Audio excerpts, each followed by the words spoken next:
Hi friends, my name's host Eric. I'm the host of Talking with Famous People.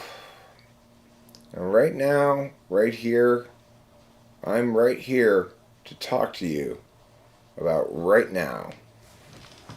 Not later, not earlier, but right MFN now. What do I say about now? Well, now is when I've begun live streaming. That's one reality about now that I'm not afraid to mention. I mean, I'm sort of afraid to mention it. I'm easily frightened, but I'm not that afraid to mention it.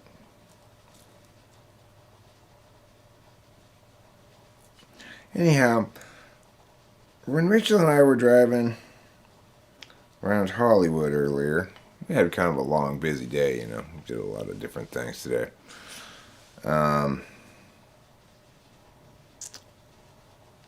When we were driving around earlier, and I had it on YouTube, I noticed a recommended video by the Endless Curtis about me, making fun of me. I thought it was pretty good, I guess. His imitation of me is not terrible. I'm kind of hard to imitate because, but he did a pretty good job with the last little bit. The thing that makes me hard to imitate is actually that it's hard to imitate my big words without actually knowing the big words themselves, Thanks, Jonathan Basanti. I did, in fact. We had got haircuts tonight, me and Rachel. We sat out there, cut our hairs. Anyway, I do want to say one thing about that Endless Curtis video. Well, two things. Maybe more than two things. But there's one key message I want to get across. First of all, I do not talk to Rachel like I might talk to people in live streams at all. I would never talk to Rachel like that. Never.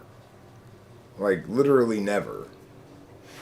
Do I talk to Rachel like when I'm being sassy with somebody around here? Not at all. The other thing is, I don't really sound that much like Nixon. He makes me sound like Richard Nixon.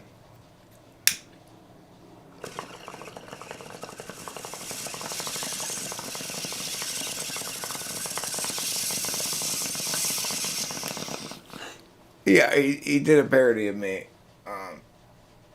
And it's not terrible or anything. Sure.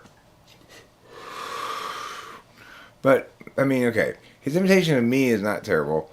His imitation of Rachel is just like not even putting any effort into it. But my key point is, yes, that may be a decent imitation of me, but it's not a decent imitation of me talking to Rachel. I don't talk to Rachel like that at all. I don't tell her, like, you need to stop being so not T.I. enough or some shit like that. I never say that stuff to Rachel. I may say it to everybody else, but not to Rachel.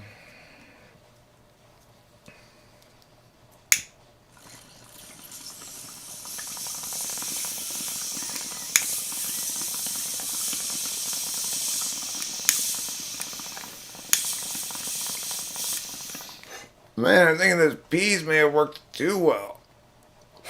So if you ever encounter a situation like Rachel and I encountered today, yes, now, right now, not later, not before. Anyway, what was I saying? It was so important. If you encounter a situation like I encountered, which is this stuff, when we got it, it looked juicy, but it was on sale. Like, you could get basically 2 for 1. And when we got it home, I realized why it was on sale. It was bone dry. Like, a forest fire waiting to happen. But what I did is I put some frozen peas in here with it. I just put a couple of frozen peas in and let it sit there for a couple of hours. And now it's like almost too wet.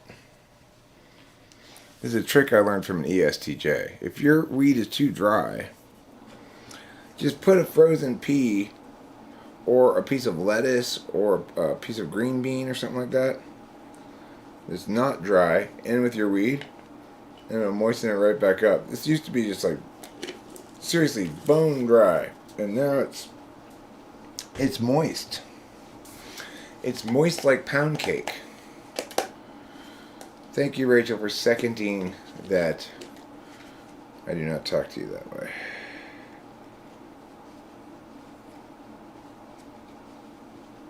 Crotchley Grandpole. Was that his name? Crotchley Grandpole? He's a friend of Brazen Balls. Subtle Dick Brazen Balls.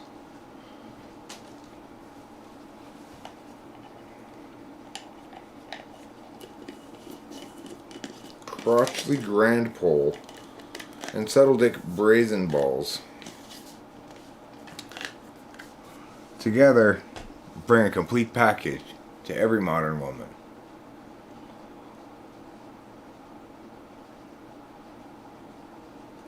Yeah.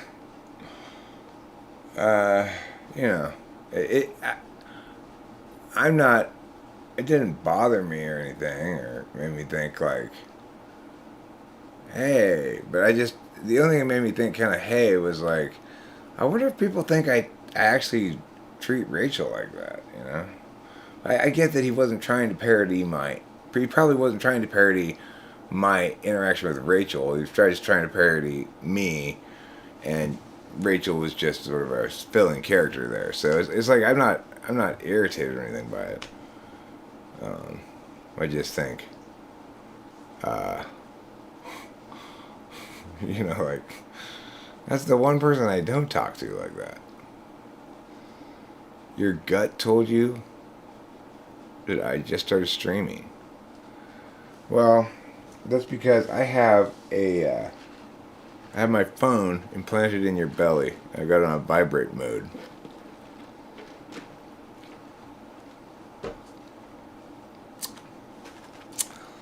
That was one of the things I wanted to talk about.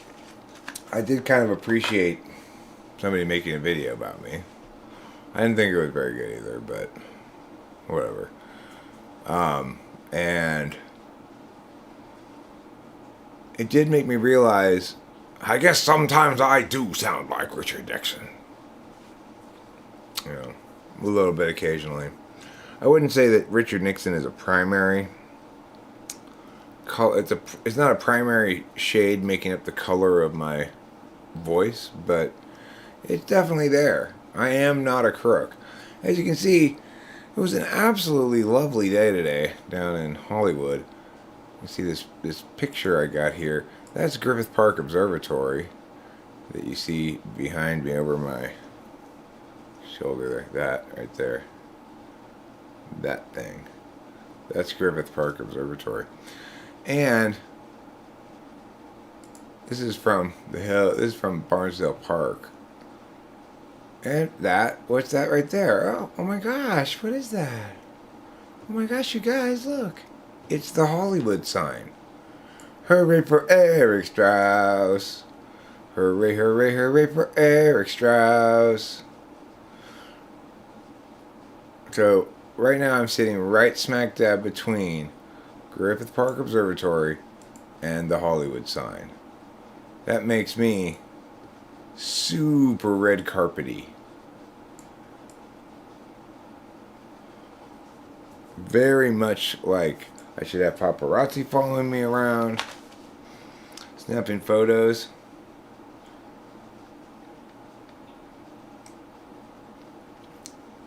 Show me having lunch with my mom at Cheesecake Factory, and the tabloids be like, is host Eric stepping out with the new lady? No, that's my mom, I'll say. And then I'll have like this really indignant press conference. I am so indignant that you people keep paying so much attention to me. You need to pay attention to what I'm saying. There. Okay. Now everything is where it should be. You can see the Hollywood sign. You can see the chat. You can see me. You can see the Griffith Park Observatory. Everything you need to see, you can see now. And for the first time in your life, you realize, I am finally free, and it is wonderful. You've never eaten at Cheesecake Factory? Is it good or not? It's okay. It's good. They got a huge menu. It's like you can get any food you can imagine they have at the Cheesecake Factory, it seems like. If you want Mexican food, they got Mexican food. If you want Chinese food, they got Chinese food. If you want like American food, they got a lot of American food. You know, like meatloaf, shit like that. If you want Italian food, they got pasta. You want soup, they got soup. You want salad, they got salads. You want cheesecake? Incidentally, they've got cheesecake as well. So it's a good place to go with a group of people because everybody can get what they want, you know? It's kind of expensive, too. We go there because people give gift cards to us.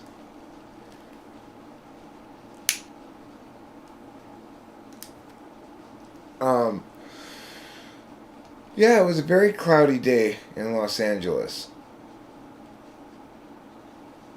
You know, I barely remember it, Rachel. It's funny. I don't even remember exactly what I got last time. Didn't I copy you? Didn't you say what you were gonna get and I copied you? And then you got something else, maybe? Oh, it's coming towards us? Yeah, well, we've been getting... It says right now it's cloudy is what the weather thing down here says. But it also says, if you hover over it, it says nearest rain is 61 miles away.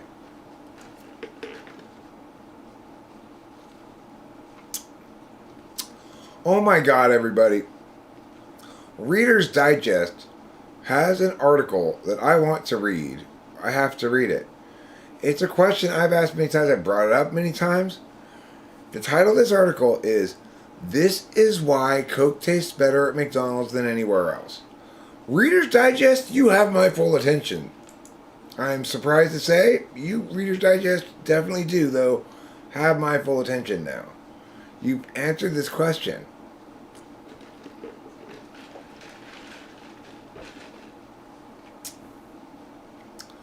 Reader's Digest, you're like a modern TV guide. Let's see what Reader's Digest has to say about this. If you've ever ordered a Coke at McDonald's and thought it tasted better than any other Coke in your life, you're not alone, and the taste difference isn't in your head. Coke aficionados have long maintained that McDonald's Coke is the best, and we're here to get to the bottom of this conundrum. If you're looking on more McDonald's shit, yeah, okay. Does McDonald's have different Coke? McDonald's gets the same syrup delivered for their fountain machines that all restaurants get. There is no difference in the formula. McDonald's doesn't add any special ingredients. The difference is McDonald's takes better care of its Coca-Cola than most restaurants do.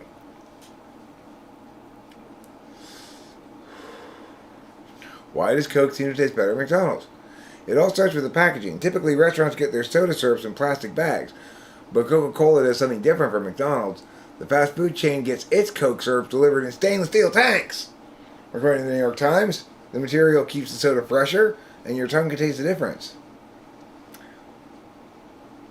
Once the syrup reaches the restaurant, it doesn't just become an afterthought, but the syrup and the water, which goes through its own proper filtration methods, quote unquote, and it's in quotes here too, get pre-chilled before going into the soda fountain, both the syrup and the water. Other places might rely on the dispenser itself to chill lukewarm water, but McDonald's uses insulated tubes to deliver the liquid from the fridge to the fountain, keeping the liquid as chilled as possible, according to the New York Post. Wow, this is informative. This gives McDonald's a head start in delivering the ice-cold Coke you crave. It also improves the carbonation in your drink. As soda warms up, the CO2 escapes more quickly. So because the water is kept so cold at McDonald's, the gas doesn't escape. That's why it's extra fizzy at McDonald's. Huh. Still, the fast food chain is well aware that your soda will start to go from refreshingly cold to lukewarm the moment you pour it out. Of course, customers add ice to keep it chilled, but that can mean watered down Coke. To fight against that, the company says it makes sure to use the ratio of syrup set to allow for ice to melt. So use a little bit more syrup is what it does. That's what that really means. Also, apparently, McDonald's straws are slightly wider than typical straws. So McDonald's Coke hits your taste buds more. More broadly, I guess. That's what it says here. It's slightly wider than a typical straw so all that Coke taste can hit all your taste buds. What? Does that make sense? I don't think that makes sense. That sounds like bullshit to me. A wider straw means that Coke can hit more of your taste buds somehow. I don't know about that. Now, here's another thing. It says right here, I'm going to have to click this link. Here's why the McFlurry spoon has a square handle. I want to know. Now, I didn't know I wanted to know, but now I realize I want to know. Yes, McDonald's Coke is real Coke. Between the special transportation method, the pre-chilling process, and the ratio of syrup used to ice, McDonald's Coke is going to taste a little fresher, but it's a regular Coke. Wow, I mean, that was the best article I have read in Reader's Digest since 1983. That was the last time I read such a good article in Reader's Digest.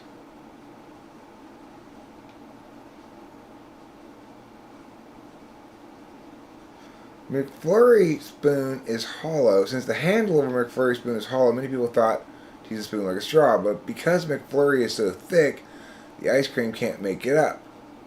So why exactly would the spoon be hollow if not to be used as a straw? The hollowness is actually used in the process of blending the McFlurry. The spoon is designed to fit snugly into the machine that blends in the toppings. Well, that's not as interesting as the thing about the Coke. But, you know.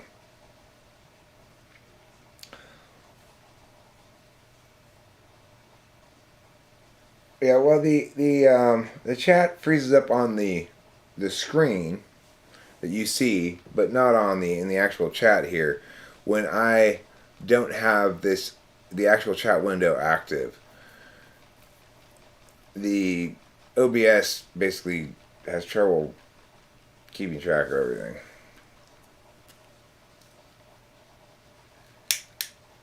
Thanks, Waldner. I did get a haircut. Rachel and I both played Haircutting Joe's today. Well, she was a haircutting Josephina, I guess. You haven't even seen my hair. All you saw was my beard. The haircut's not too bad. You know, we just have a clipper and the length things, you know. Rachel went to length number 7. I am at length number 3.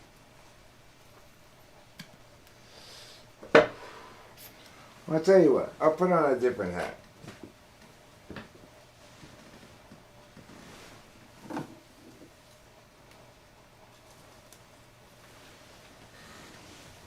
How about this hat?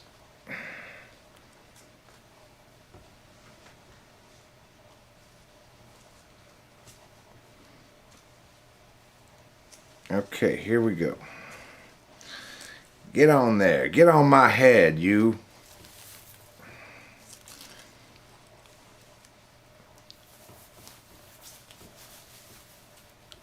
There.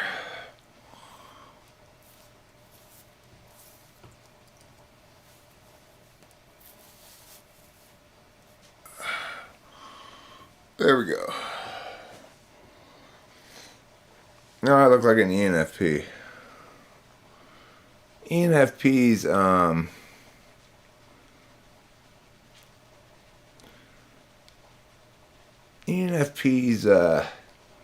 keep their hair a lot better than ENFPs do. That's my hypothesis.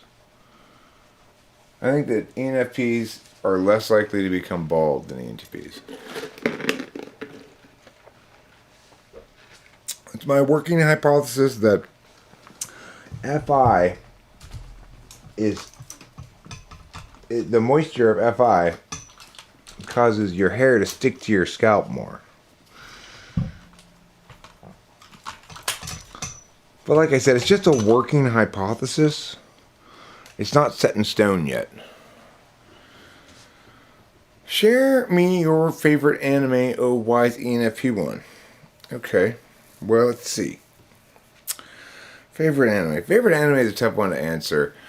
I mean, in my opinion, probably the best anime is Attack on Titan. Overall, like, the most times that I look like a slimy creep because of this thing. Alright then, fine.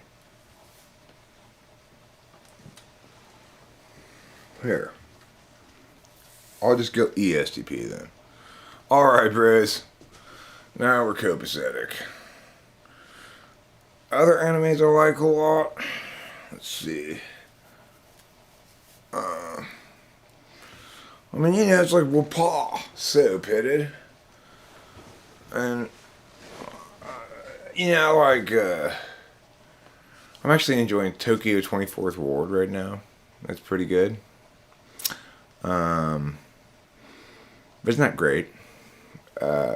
Ranking of Kings is really good. Surprisingly.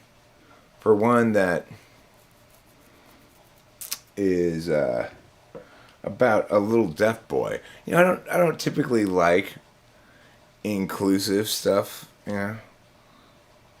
Although I must say, the Down syndrome girl they got for this show with Rachel and I was this ridiculous show called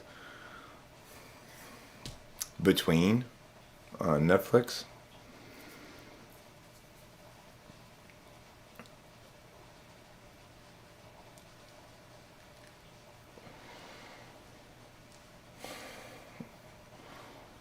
Well, it's true that it's not based on subjective values, but the idea that you can have an objective value is kind of inherently contradictory, you know?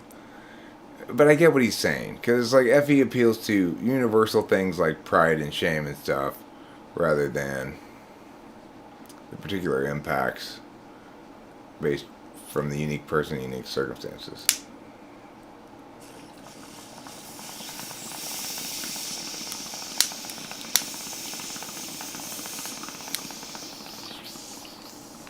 Oh, you old scoundrel, you. You got me good. You.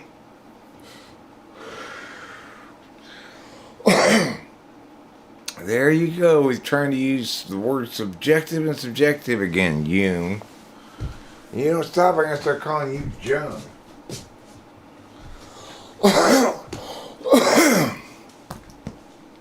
Where did this moisture from this pillow come from? I wonder. It's like I'm constantly like standing up from this pillow that I'm sitting on. There's like a wet spot underneath me. But then I feel like my pants and under are all dry. It's like, what did I spill this time? Did I pee myself or something? No. What is that? Just some random liquid. Who knows?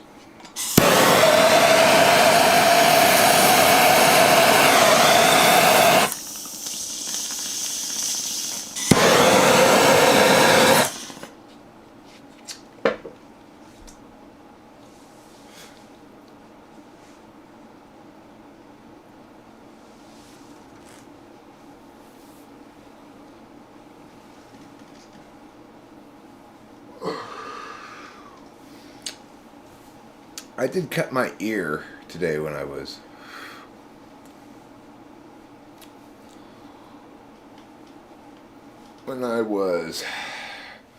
doing haircuts.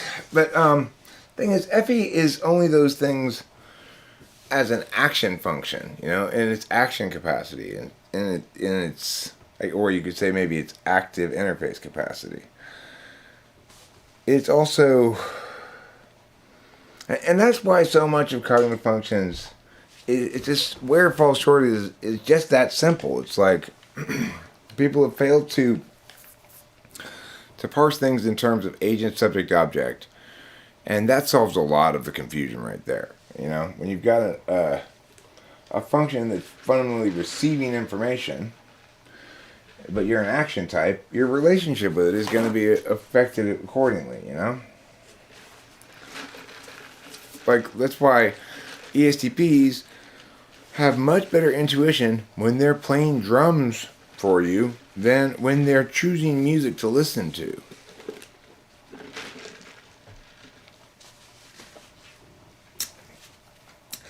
It's because their NI is best real time. It's best in an action serving capacity rather than in its natural capacity as a knowledge function.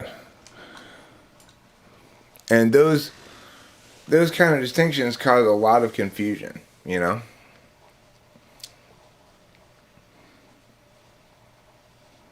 I mean, I don't even know why anybody mentions the Tower of London test. I included it one time in one video. I've never thought or used it since or thought about it in particular. It's just a form of ordinating out ahead of time shit, but people keep bringing it up as though that were some definitive TE test. Anyway, the point is, I'm not going to exactly answer your question. How can you tell if someone is TE polar? But I will tell you this story. Here's an anecdote / example of 6th slot TE and 7th slot TE together having a moment, okay? So when it was time to get haircuts, I said, okay, well, let's go outside and get haircuts. And we both were like, it's pretty cold out there, though. It was like starting to rain a little bit even. But, yeah, you should put on something warmer. I'm going to put on this sweatshirt. Rich put on a jacket. And I said, and you should, alright, I almost just said the stupidest thing, Rachel. And she's like, what? I almost just said you should put on a hat. She's like, actually, I mean, I think that's a great idea. And I'm like, no, because because you're going outside so I can cut your hair right now. So a hat's not going to really be a good idea for keeping warm in this context, right? So that's 6 slot TE catching myself just before I say something TE dumb. And then Rachel going, actually, that sounds like a good idea.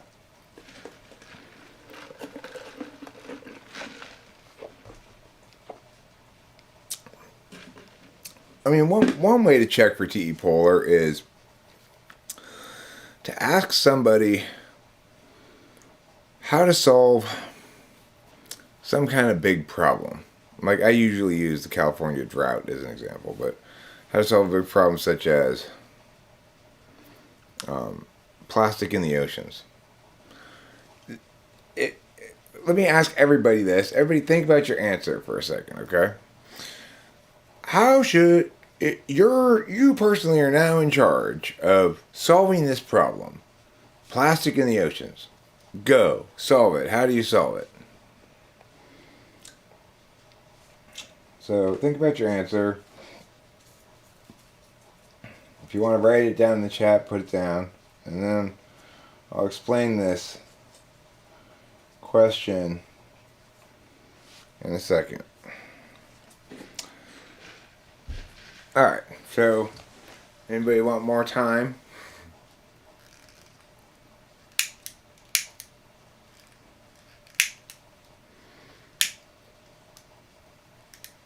So, if somebody were really trying to solve the problem, okay, which is to say, the problem assigned to them, get plastic out of the oceans, they'd say, okay, well, I want to go around with a boat that skims all the floating plastic up and gather it under the boat and then take it to shore and put it in a landfill or something, you know? That's like, That's how you actually solve it, right? Scoop it out of the ocean. Scoop it out of the ocean and bring it onto land. So that's how you actually solve the problem. But almost nobody, strangely, is going to give that response.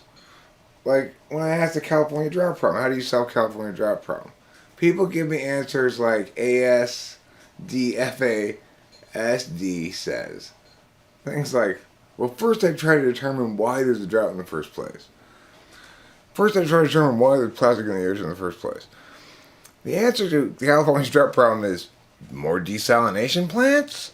I mean, it's like there's very obvious and simple things that people just never seem to say in terms of solving problems, right? I mean, obviously that's the thing. If you want to analyze the question a lot, then you're not really using TE when you're approaching the question. You're using some kind of intuition or TI, right? Or maybe, yeah, I guess an N or a TI. And if you answer in a very direct fashion, scoop out all the dead fish and tortoises, that is not collecting the right thing. You're trying to get rid of the plastic in the ocean, not the dead animals from the ocean. People say things like, donate money to Team C's. There's a way to solve it, but it would cost too much money. Oh, but if you just answer the question as asked, like, what should we do to clean up the oceans of plastic? It's funny how often people just skip right past step one, which is, well, we have to get the plastic out of the water, which means putting it onto land. Scoop it out, run it through some sort of filtration thing like a gold sluice, but it's sluicing for plastic, and scoop it up and then put it on the land, right? So that's the thing, that intuitives are never going to really give you that kind of answer. It's too simple, it's too obvious, it's not taking into account the complexity of the situation, about a bunch of other bullshit excuses we might have, but that's the truth of it. Same thing with the drought thing. Intuitives aren't going to give you, well, I mean, not all of the plastic is easy to get out of the water, but some of the plastic is very easy to get out of the water. Right? So the point is, since you know the task of getting the plastic out of the water is going to be long and complicated, you start with what's simple and short. Scoop up the plastic that's floating on top. Yegor says, I thought about sending multiple submarine-like machines to catch them with nets and robotic arms. I mean, that sounds way too complicated. I would call that terrible TE. But more actually TE than, say, well, what you'd need to know is, that's not TE.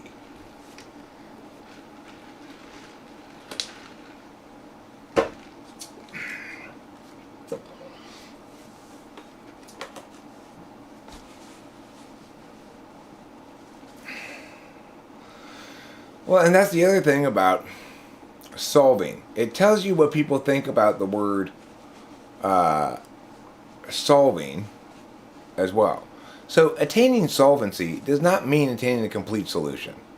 It means attaining some degree of solvency. And people don't typically think of solvency like that, but that's how I mean it. When I say solve the California drought problem, I mean attain solvency of some sort. Advocate a course of action that attains some sort of significant improvement in some way. So, I mean, part of the issue here may be that I'm not using solve in the way that normal people use it, and I'm using it like debaters use it. But, well,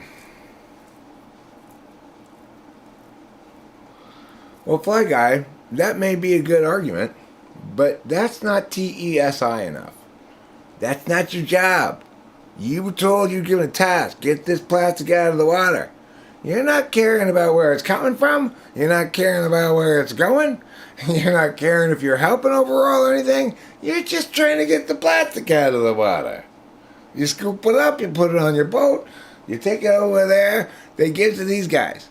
Then they go someplace over there and put it back in the water. You don't know, you don't care. You're just doing your job. You're solving the plastic in the water, you see?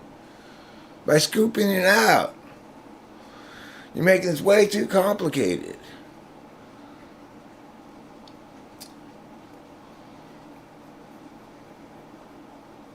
Wouldn't the efficiency of a solution be a part of a good TE answer?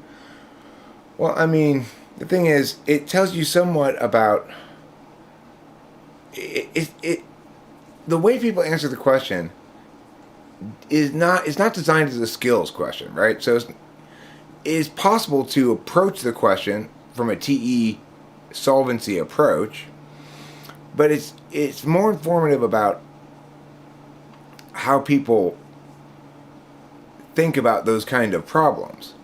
Like how much does their intuition object to giving an answer that's too simple, under-considered, or otherwise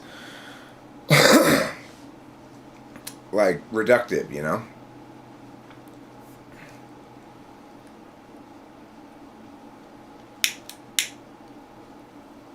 The thing is, there is no such thing as an objective efficiency, right? Efficiency always requires as a defining object the FI subjectivity. So it's not like we can say one solution is actually more efficient than another, because efficiency is always going to be like impacted somewhat by how you're framing the question. More efficient for whom? Like, it's more efficient for our organization if you people all arrive at the same time and just wait here until we get around to you. That's more efficient for my organization. It's less efficient for everybody except for the first couple of people who get chosen, right? Everybody else, it would be more efficient for them if we were to schedule appointments.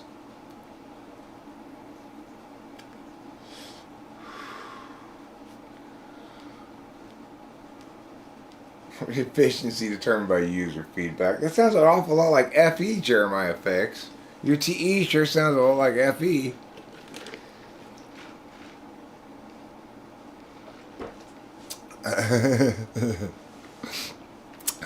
I know that reference.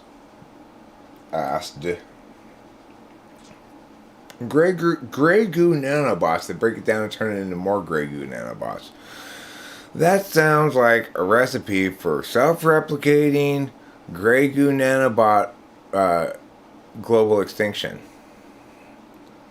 That's one of the global extinction links that people run in debates sometimes, is grey goo nanobot, actually. It is a case. People do occasionally run it.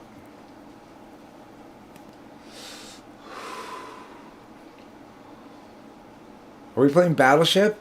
I have to be the aircraft carrier? That's the easiest one to find. It's the longest one.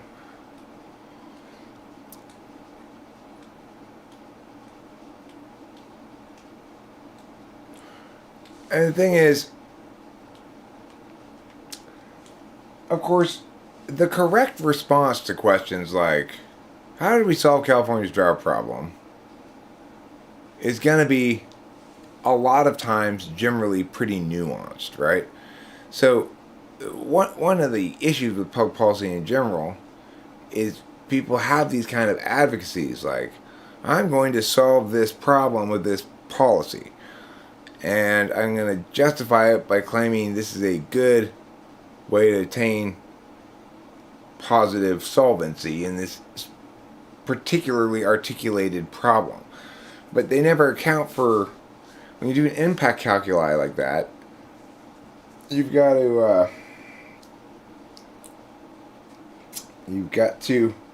run away. You got to blah blah blah blah blah blah blah blah blah blah. You know, words and shit. You got words. It really doesn't matter what I was gonna say. I like to think it does, but it doesn't really matter. What does matter is that I'm pretty sure the name I was trying to remember from this morning was Crotchley Grand Pole. I was really troubled in the 7-Eleven parking lot for a moment when I thought, hey, I can't remember that funny name I came up with this morning. To be friends with Subtle Dick Brazen Balls. And Misty Meat Flaps. Misty Meat Flaps being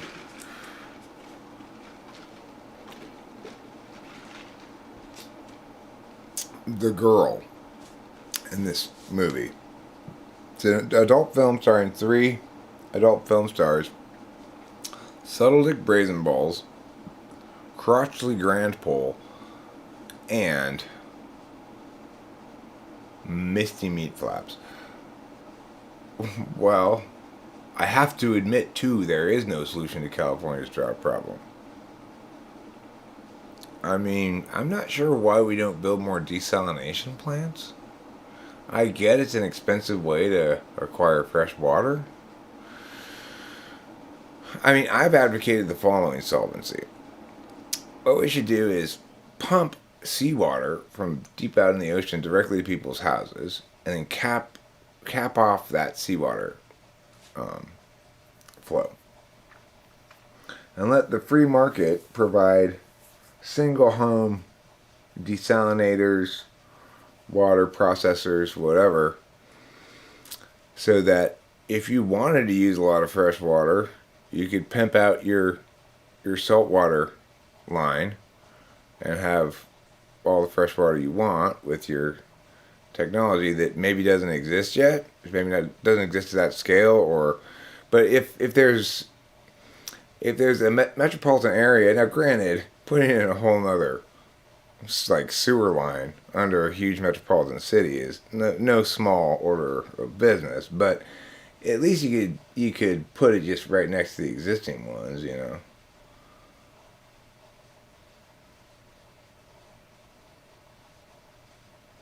The thing is, if we did have that though, let's just imagine that everybody had a saltwater line that went to their house but was capped off. You had to like hire somebody to bring them in to uncap it and install some shit until it got easier, right? I mean, at first only rich people would use it, but eventually the free market would provide solutions that were more affordable for various people. Water rates from like Department of Water and Power stuff could go up, and it would motivate people to make that one-time investment. It would be a much better sort of payoff structure than solar, because presumably the technology would be cheaper and it doesn't require as much. It doesn't require a huge amount of space like solar does, you know.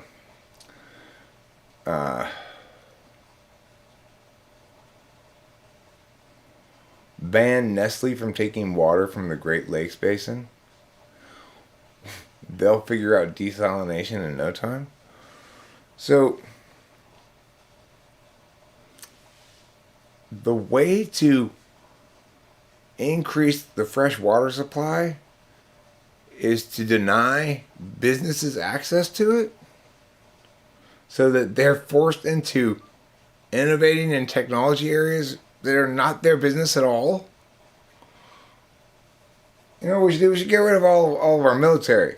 That'll force businesses to produce their own private armies. How about that too, Gen X? You want to do that? The Colorado River will be dry within 20 years. We are all fucked out here. I don't think it'll be dry. It'll be, you know, a trickle or two. Be a few drops here, a few drops there. It'll run rich with mother's milk, as women in Colorado all band together, lactating women, and squeeze their milk into wherever the starting point of the Colorado River is. And it'll be the year the Colorado River ran white with breast milk.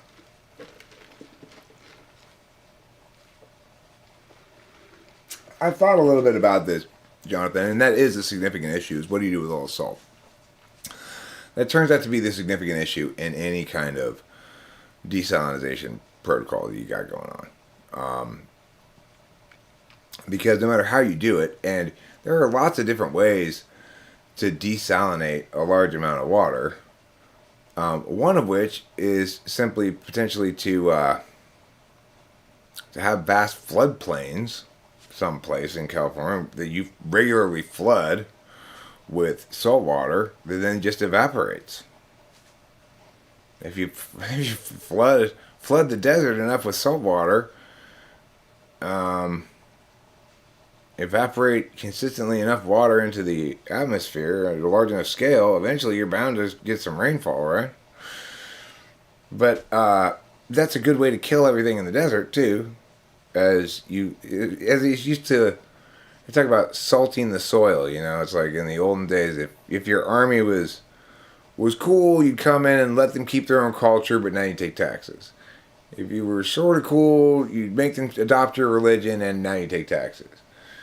If you were total dicks, you'd like enslave them and just have to let a little subgroup of them be and take taxes from them.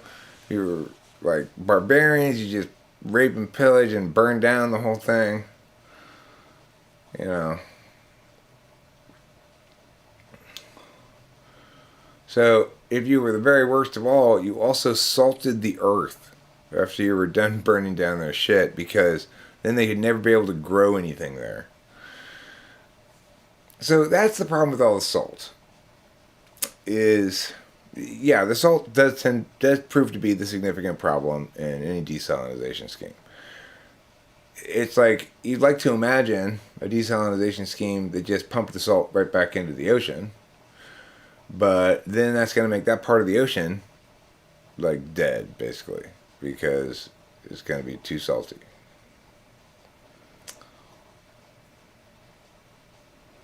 Like, my humor is too salty for kindergartners. But I would like to see us have a desalination plant at least to the Salton Sea. Flood Phoenix? Okay, that's fair. You know, just tell everybody to go up to the second floor. Just flood it every day at level 1, floor level. Everybody has to go. The city has to basically. It's all black mold from the second floor down.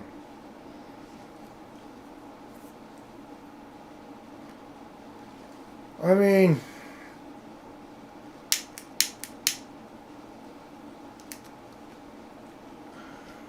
no matter what you do with the desalinization thing, you're going to end up with more salt than you can use. And lots of kinds of salt that you can't use for anything. You can use salt from the ocean, but you wouldn't want to just like distill the water and whatever leftover crap is there, call that salt, you know? You probably have to clean it out or something. I mean, I'm no expert on salt cleaning. Well, I'm telling you the solutions. I'm telling you.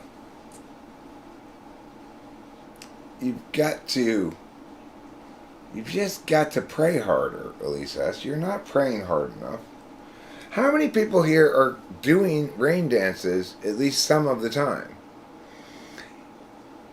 I want you to think for a second. Have you ever heard a story of the olden days where the Indians were complaining about there being a drought? No. Because what do the Indians always do? Rain dances. Nowadays, people basically don't do that many rain dances. So, with a precipitate drop in rain dances, we've seen a corresponding drop in rain. That makes most sense of anything I've heard.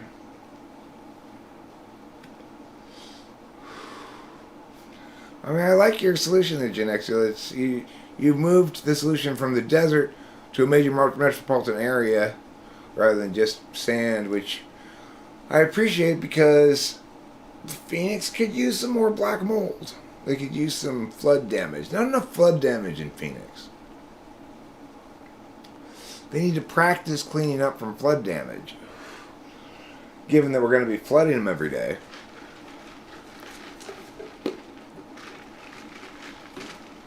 Hey, I know. Why don't we pump the salt water from like San Diego in a big tube over the wall and just dump it into Mexico.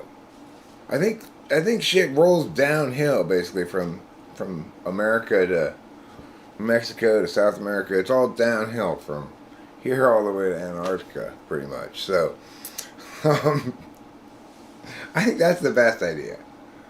We'll just pump all the seawater directly over the wall into Mexico. They like water there. They can't even drink their own water. They need the help. They need the abundance of seawater dumped into Tijuana. You know what we do? We have the tube go up and be super powerful. It just shoots it. Just this constant huge spray of water into the air, of salt water. It's just constantly getting Tijuana wet. It'll help deal with the drug cartels. Nobody likes to do drug deals until after they've cleaned up after swimming in the ocean. So if you constantly squirt seawater at Tijuana, that'll put an end to all the drug dealing right then.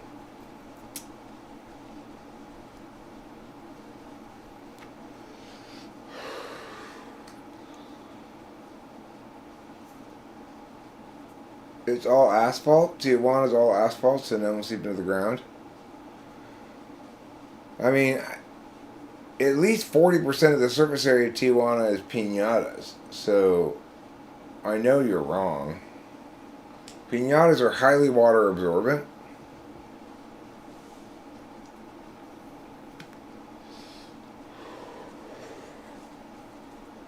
So are tortas. Don't forget about tortas. They're going to absorb a lot of seawater. And you know what? If sea plastic was a great drug, it got you like loaded in a really good way. If sea plastic were DMT, I would not be able to find any fucking plastic. You know, if sea plastic were cocaine, you have boats just scouring the ocean for sea plastic. You wouldn't find it to save your fucking life. If sea plastic were mushrooms, it would be literally impossible for me to get them, apparently. Or let me rephrase that. It would be literally impossible for them to just fall into my lap like I wanted them to.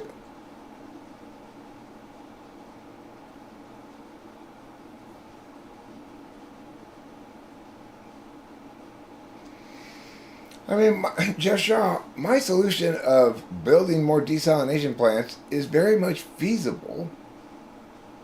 It's not even necessarily terribly cost ineffective. It does come with a corresponding solid waste problem, namely salts. So that's acknowledging that, but I'd hardly call desalination a non-feasible solution. Obviously, we're joking when we're talking about shooting all the water at Tijuana. I mean, boy. There are things called jokes, and there are things called serious things. And sometimes they might come like this, like pow, pow, pow. You gotta be able to distinguish between them. It's tricky. Can I tell you the easiest inky pinky? Easiest one, you think you're unipolar, you want to make sure? Sure, I'll take easy inky pinky.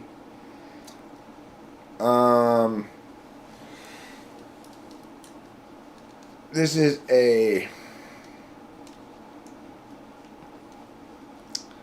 it's an ascent of a person pretending to be trapped in a box. That's an ink pink. It's the ascent, ASCENT, of a person pretending to be trapped in a box, and it's an ink pink. Glittering satellite is not correct, Boba Fett. That is incorrect. That is not the... Oh, I see. That's a different clue. That's not an inky pink. I don't know what that is. Moonshine.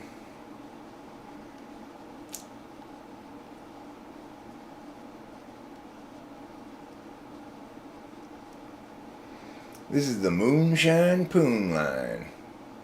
That's what they say at the at the hillbilly brothels.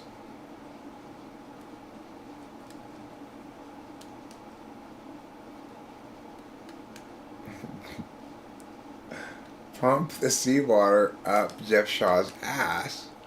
The pressure will turn the salt to diamonds. You know what the problem with that theory is, Genexio? I gotta tell you. I think from Superman movies, they're pretty good. They're a pretty reliable source of science information. But from Superman movies, I've concluded that diamonds are carbon put under a lot of pressure, whereas salt is explicitly not carbon because it's sodium. That's a different element entirely. Tremendous felines. Hint, James Bond.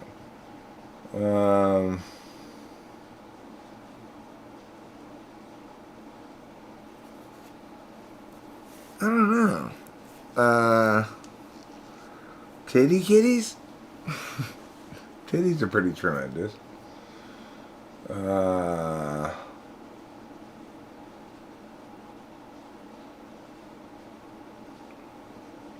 Those are not Ink Pinks or Inky Pinkies, Boba Fett. You're doing it wrong.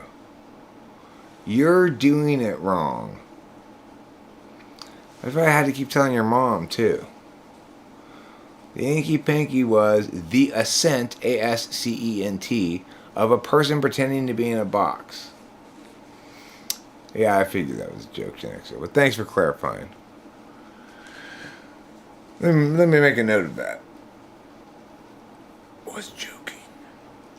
Okay, now I won't have to make an angry video later.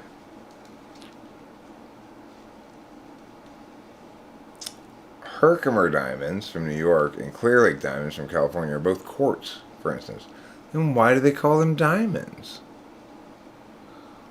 It's like when we bought a crayfish at the fish store, it was labeled lobster. But it wasn't a lobster. It never was a lobster. It's a crayfish. No, not a rise guy. Is that one that wasn't easy?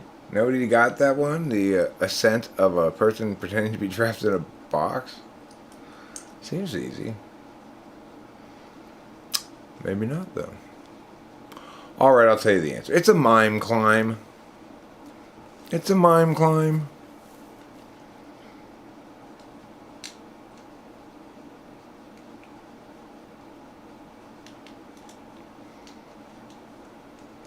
I'll try a different one.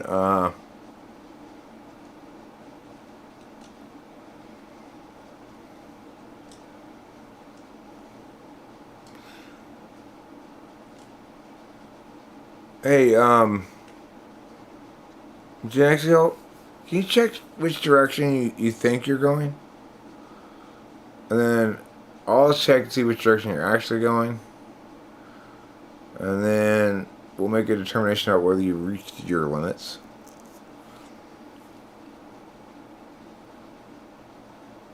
The answer is not horsecock, but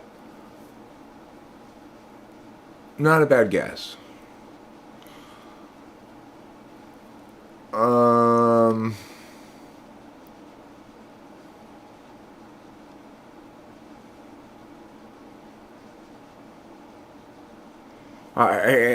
I can't do Inky Pinkies. Listen, whenever I live stream and some Inky Pinky shit comes up and I'm listening to it later, I say to myself, do not do that, Eric, because you end up thinking. You sit here going, and thinking, and it's really boring as a listener.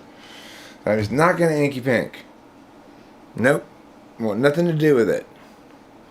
Want nothing to do with inks. Want nothing to do with pinks.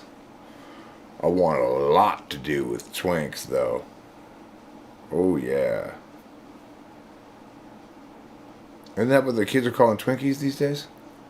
What? It has some other meaning? They're not referring to Twinkies?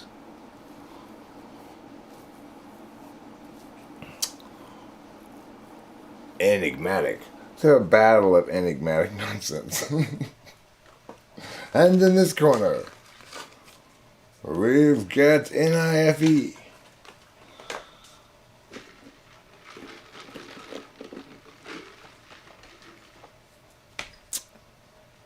The other thing is,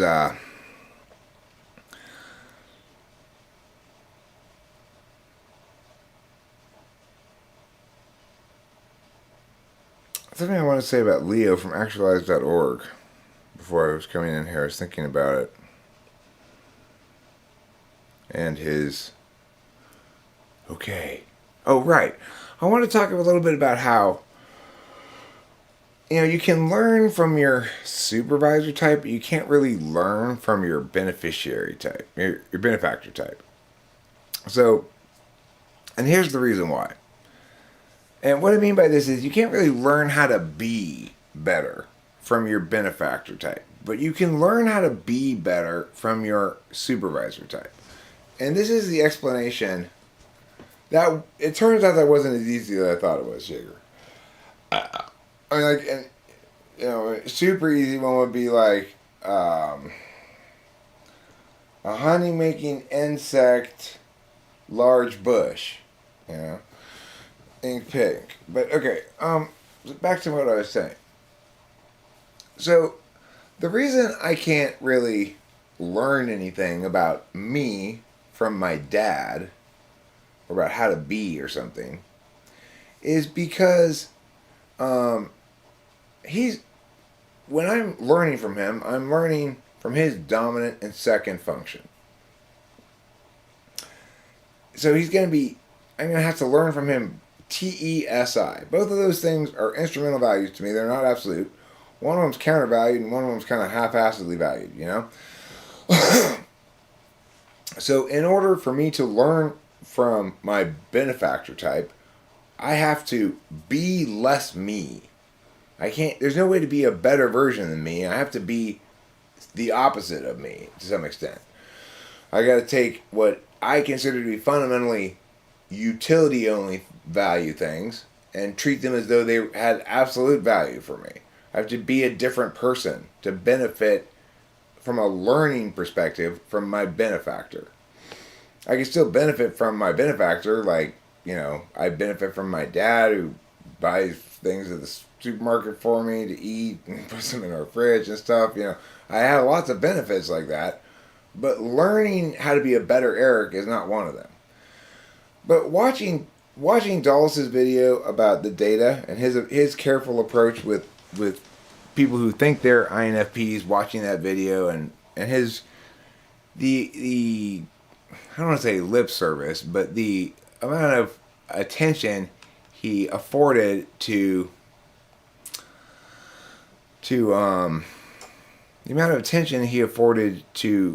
making sure his language was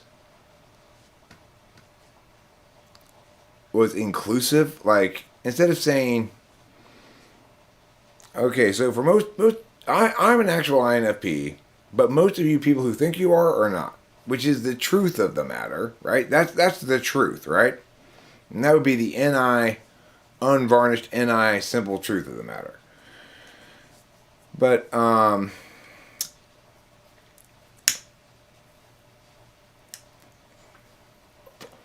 instead he says, this data shows us that we all need to take a step back and ask ourselves, this includes me too for sure, as Dulles, whether or not we are INFPs. It's all that kind of language, because he's making sure to put himself in other people's shoes, right? Now, this is something that I can actually learn from, because unlike my benefactor type, he's hitting me in two absolute values, even though only one of them is really an absolute value for him. So he's hitting me with FI, which is an absolute value that I'm have little resistance about, and so I'm kind of fretful about. Like, I don't want to end up being in a sassy mood, end up being mean-spirited or hurtful during one of those type police episodes, and just sort of like out of awareness negligence, So I sort of took that away from watching Dulles' video, but also then he left a comment on that Melissa Talks thing I made saying there's an ethical way to do this and a non-ethical way to do this, and Eric's doing it the ethical way. Now, whether or not that was true or just he knew that was the right thing to say, it nevertheless impacted me as made me go, okay, now I really want to make sure I'm thinking about this more. I don't want to have a video where Dulles says, and here's Eric doing it the unethical way. So in that regard, he's validating the extroverted intuition aspect of the thing, which is it's good to call into question what other things, what else something could mean besides what it initially states it means. And it's also good to care about people's feelings. And so I can learn from that, because I don't have to change who I am. I can be a better me by learning from a supervisor in a way that I can't trying to learn from a benefactor.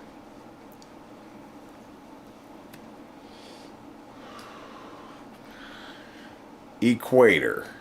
Let's talk about equators. How many equators does it take to make up a longitude? The answer is 4 latitudes and a nautical mile. Flying object and mobile storage. I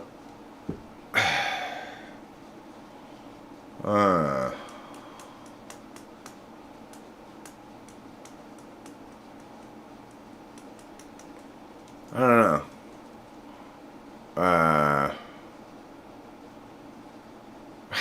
I can't think of it. This is why I'm saying I can't let myself do that. I'm gonna not try to answer that. But anyway, I thought that was interesting thinking about supervisor versus benefactor. I think Hunter S. Thompson is an ENTP, but I'm not. I wouldn't go to battle over it. I haven't really thought about it too much.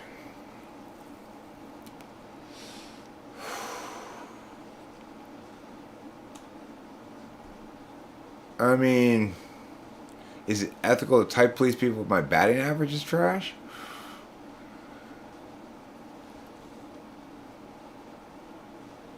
I mean, what would you consider a good batting average? What do you think my batting average is? I guess it would depend on how trashy it was. I mean, sure, if I were disseminating bad information, fundamentally. So I may sometimes draw the correct conclusion from data I have, but it'd be wrong about that person because it is a type police episode. I'm not actually typing them. I'm not following up with questions. I don't have that kind of stuff, though. So the thing is, of course, there's no disinformation in any of my type police videos. The things I'm saying about type and typology are correct. I may be wrong about the individual, but it's pretty clear, made pretty clear in those videos, and that this is for entertainment. Maybe I could say it explicitly more. Regardless, you sound pretty spiteful and hurt or angry or something, the 10 ways.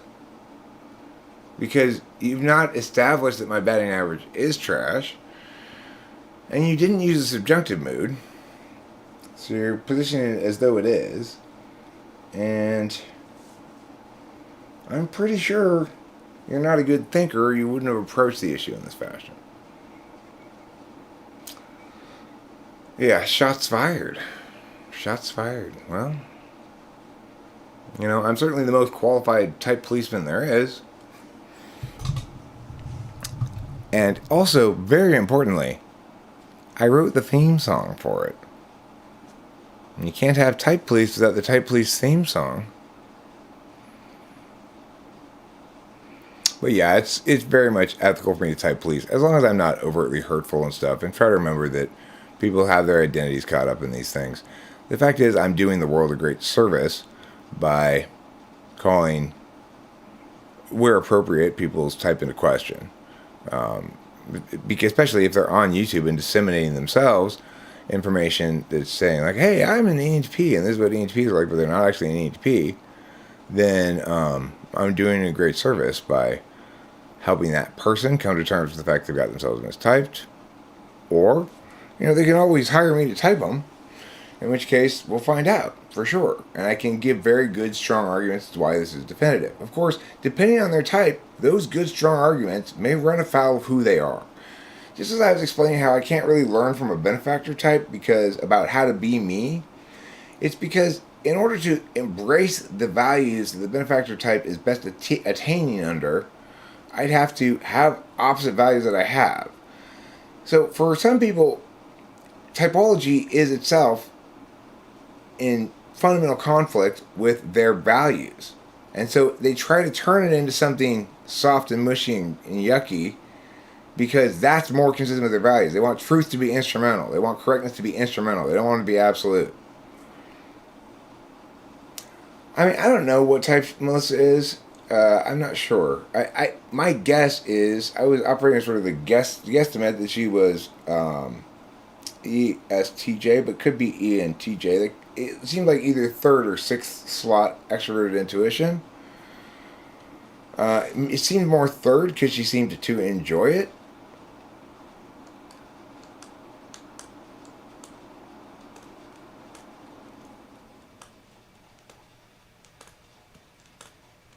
She's an ESTP. I mean, I could believe eighth slot. That's not impossible. The point is, it's not one or two, you know.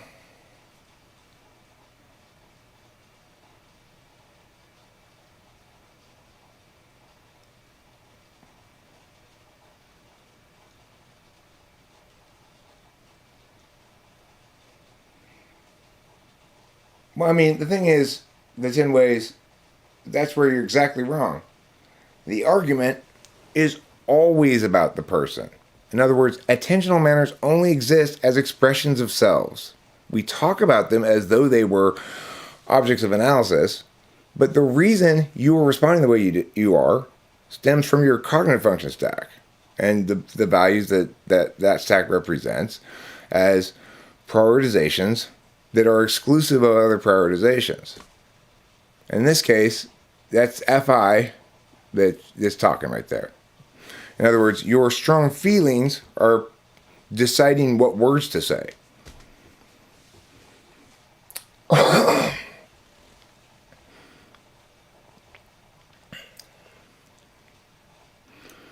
You can't get half of an inky pinky correct. It's not possible to get half of it correct. You may like, I got it wrong because I was able to get one word but not the other one, but it's not getting half correct. You don't like sparring 10 ways. If you wanted to spar with me in any honest fashion, you would have approached this issue more honestly than this, right? If you want to say, okay, let's play devil's advocate and talk about what the ethics of a type police thing is and be honestly interested in the conversation, that would sound totally different than what you're doing.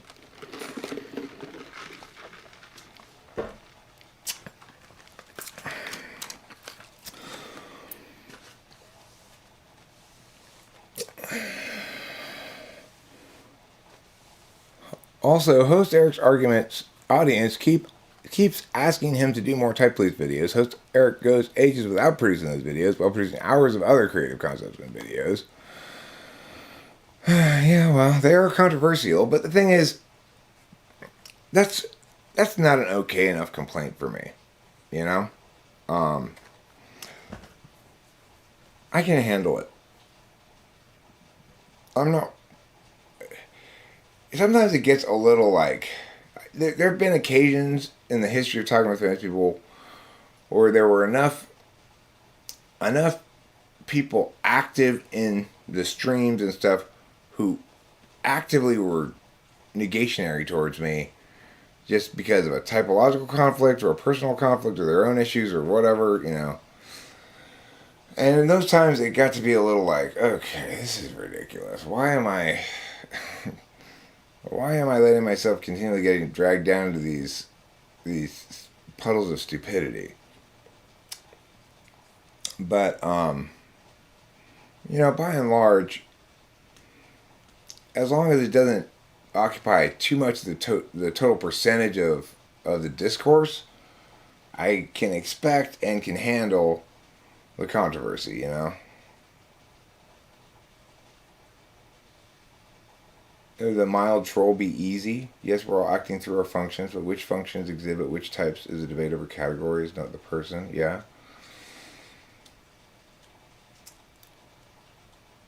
Well, it depends. If you're talking about a specific example, no. If you're not talking about a specific example, then yes, but then it's not a very meaningful conversation because you're treating things as though they were abstract objects of analysis, even though They're only ever manifestations of an individual expressing their attention across time. So it's fundamentally misrepresenting the thing, you know?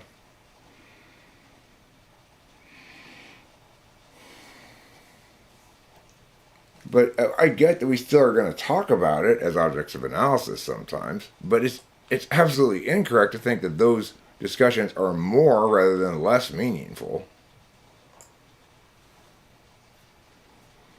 I mean, they make more sense to people. People love videos that are just in eye, you know, where there's not really a whole lot of explanation. It's just this is this and this is that and this is the other thing.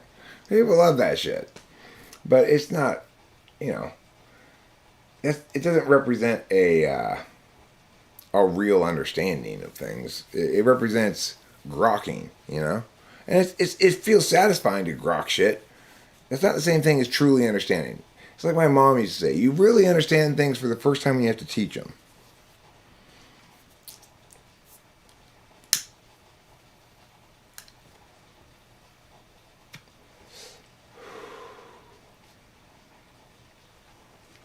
But,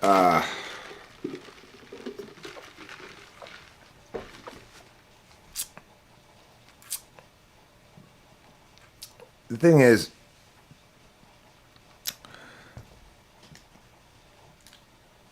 I don't like the way that you position that at all. Like, when you say here,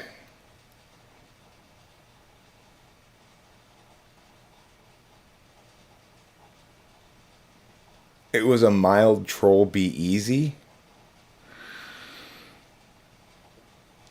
I mean, was it really a troll? In other words, were you presenting a position you don't actually believe or feel in just to elicit an emotional response from me, using the power of my affording you the good faith of assuming you meant what you said, and you consider it a mild instance of that, so I should go easy on you or something? Is that what you're indicating? Or I don't know what you're even getting at here, right? But the point is, that's positioning stuff. That's not meaningful communication.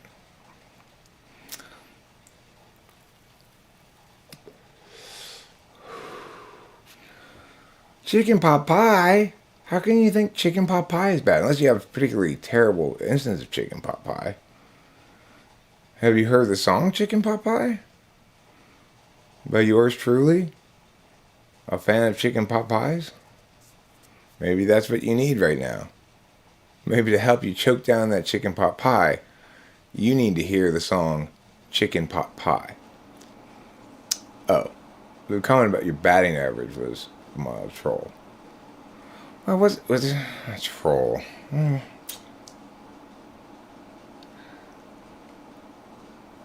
It's an interesting term, right? What was it really? If we were going to describe it in some sort of actual description, what discursively occurred?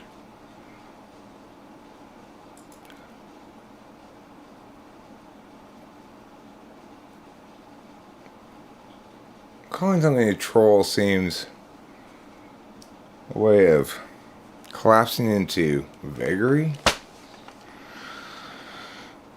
But I tell you what's not. I tell you what is absolutely not. Whatever I was just saying. And that's chicken pot pie. Say hi, chicken pot pie. What you do? Potato stew. What you see? Split feet. Can you eat? Like me? You got to have a rapport with me with a chicken pot pie, chicken pot pie, chicken pot pie, a chicken pot pie, chicken pot pie, a chicken pot pie, chicken pot pie, chicken pot pie. It's a lie. It's a lie. It's important to eat chicken pot pie. If you want to go downtown and have a hot dog inside of a clown's outfit, like a clown who eats hot dogs while at work. Be a jerk. Don't forget that's dirt that you're eating. Instead, you should have a what now? Say bye-bye, chicken pot pie, if you don't want to become alive. Chicken pot burns, you will lie in that time. You're not a chicken pot pie, you're a frying kind of guy. Chicken, chicken, chicken, chicken, chicken pot pie. A chicken pot pie, chicken pot pie. Chicken pot pie. A chicken pot pie, chicken pot pie. Best minute and 37 seconds of your life. Chicken pot pie. Chicken pot pie. Chicken pot pie. Chicken pot pie.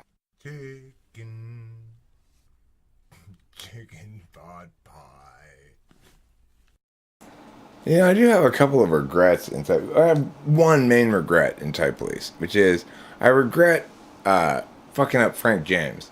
Like I don't know. He's definitely an INFJ, and I threw him in the slammer. That's my biggest Type Police regret of all time. Is that mistake there?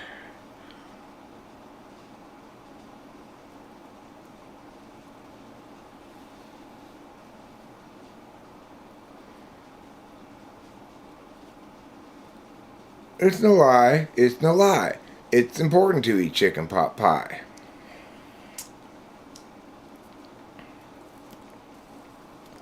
The lyrics of that song came from this thing I used to say to Delilah when she was a little girl, a little child. I'd say to her, say hello, raspberry roll. How do you do, potato beef stew? Say bye-bye, chicken pot pie. Well, what do you know? Something, something, po. I remember them all, but I had a bunch of those things there. Yeah, I thought he was I wanted to think he was an INFP. I wanted to throw him in the slammer. I thought it would be good for views or something. I don't know. Do a video about that, and you can piggyback off that 1 million viewer bucket. Oh yeah, I should probably make a video about that. My greatest Type Police mistake.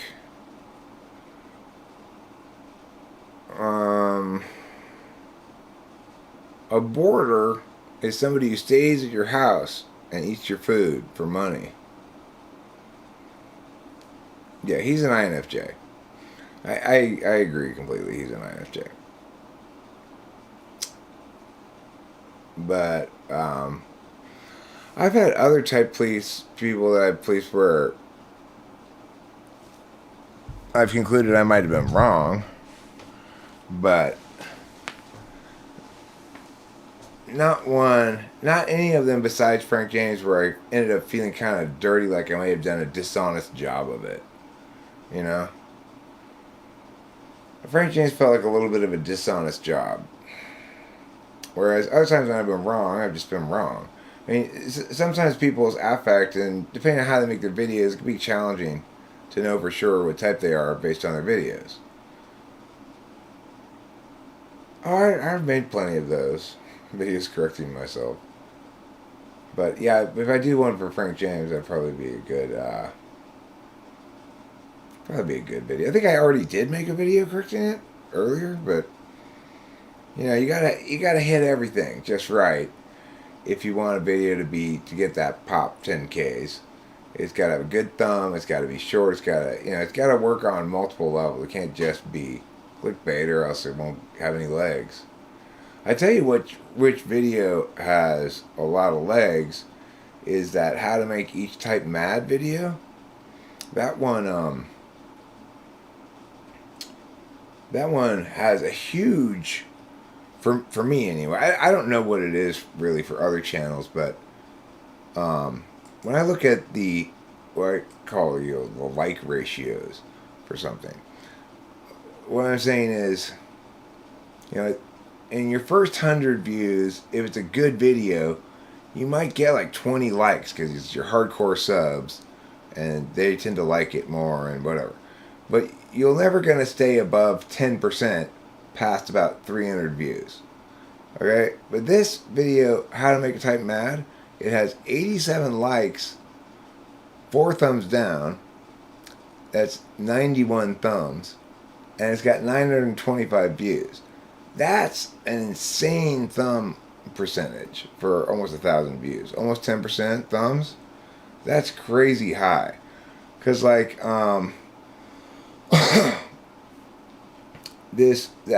video that was generally, it was only 57 seconds. Because that How to Make a Type Mad, that's a 10-minute video. This 57-second nutshell on communication versus experience, which I thought was a good thing, turned into questions like what something means, what it should mean, what it could mean, like that kind of stuff. It did get good reception. This is a very high ratio. It's got 52 thumbs up, 0 thumbs down, and 700 views. But it's still less than 10%, you know. Like, nothing maintains a like percentage of anywhere above 5%, really, usually, once you get over 1,000 views or so.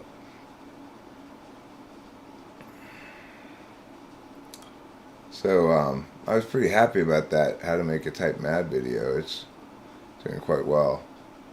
And then the Melissa Talks Type Police video, which was the first Type Police video back, so it kind of makes sense. It's got over 1,000 views now, 56 likes. It's got 1,044 views, and it's got 56 likes, so it's like a 5%, right? That's a good percentage.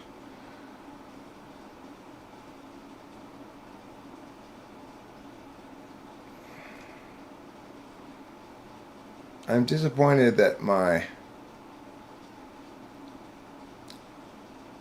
this one went. The California Land of Expensive Gasoline video went to hit the shorts feed because it's now got 1,300 views. And it's just like a 6-second video of me going, California Land of $6 gas. It's funny how that works. If it gets on the short feed, you know. But I really want my mining beauty one to get on the shorts feed because I found this quote by this guy really funny. Like, why did they pick this quote from this guy? This is the best quote they come up with this from this guy. Our fathers mined for the gold in this country. We should mine for its beauty. Our fathers mined for the gold in this country. We should mine for its beauty. So they've got this plaque dedicated to this guy, right? And that's the quote. That's the quote they chose. Who likes compliments most, ENFJ or ESFJ? ESFJ. ENFJ is more likely to hand them out like candy on Halloween.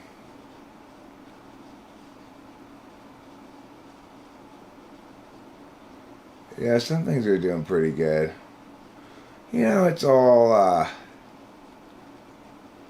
I'm not trying to play anything. I tried to play Matchmaker one time with Frank James, but that was a long time ago, and I haven't thought about it really since. So that's just how it is.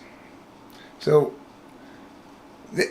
where this picture behind me is, where I was standing looking out towards Griffith Observatory there and the Hollywood sign over there. Then it's called Barnesdale Park, and it's got a Frank Lloyd Wright house and some other like shit like that, like a little a museum and a little a place to put on plays, a little theater. Anyway, it's actually quite a nice. It's called Barnesdale Art Park, and it's quite a nice park, and it's got a lot of security. So they don't really have, there aren't any homeless people in there really. It's quite nice. Anyway, that guy who said that quote, he must have made the initial endowment for this park. That must be Barnesdale or something. I don't know, but God, that's the best quote they could come up with from that guy. Our fathers mined gold in this country. We should mine for beauty. What the fuck? How do you mine beauty? We need to raise this hill. Look, all those trees, rocks, animals, they're hideous. I want to clear cut this forest and do a strip mining operation for beauty. We're going to pull all the beauty we can out of this land.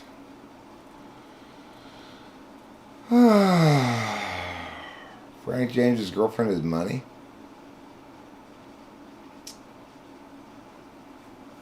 Well, I'm not jealous.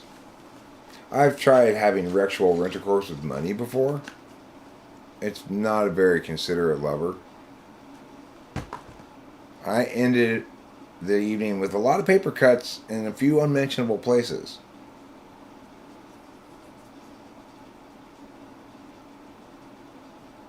You mine for beauty with FI?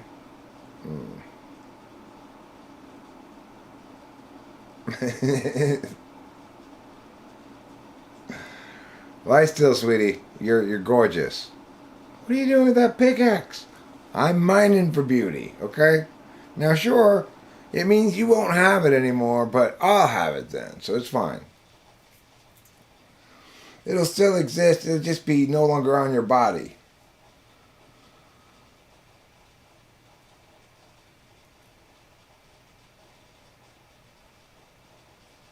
I think we should start a rumor that Mr. B. Allen is dating Frank James.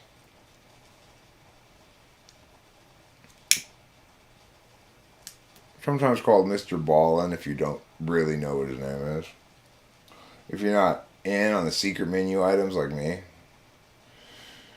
If you're a late comer to the Mr. Ballin party, you might think his name's Mr. Ballin. His name's Mr. B. Allen. It used to be until he changed it. It's as simple as taking plastic out of the water, Jesus Christ. It's as simple as cleaning the plastic out of the oceans. Look, guys, this isn't rocket science. It's as simple as providing limitless free energy to everybody. Come on. Who's that Mead dude? I don't know who that Mead dude is.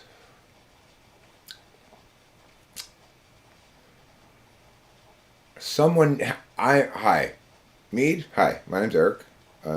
So I've been tasked, we all got together, and it was agreed that someone needed to make you realize how gay you really are.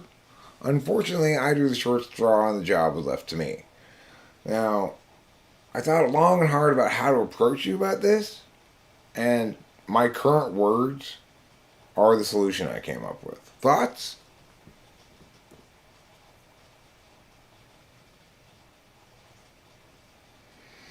No, Mr. B. Allen, you're spelling it wrong. Listen, Mom, that's not how you spell Mr. B. Allen. It's like this. Mr. B. Allen.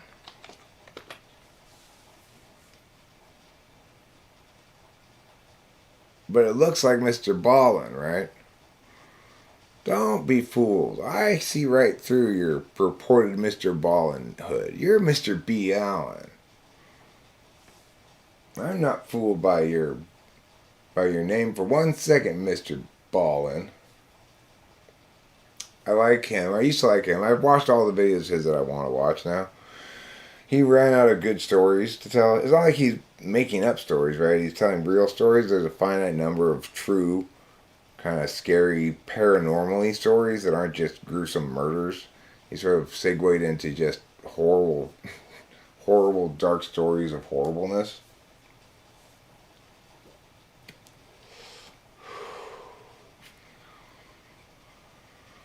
So, but I did enjoy his videos for a while. I watched quite a few of them until I ran out of them. I'm not going to run out of Host Eric's videos, but it's a complete crapshoot. You never know if it's going to be any good or not. That's the problem with Host Eric videos. Some of them earn a 1 on the stinkiness scale of 1 to 1. Which, all you can say about something is, that's stinky. Some attain, sometimes it gets like 6.5 on the goodness scale. That's like almost passing. Every once in a while I'll luck into an A if it's multiple choice.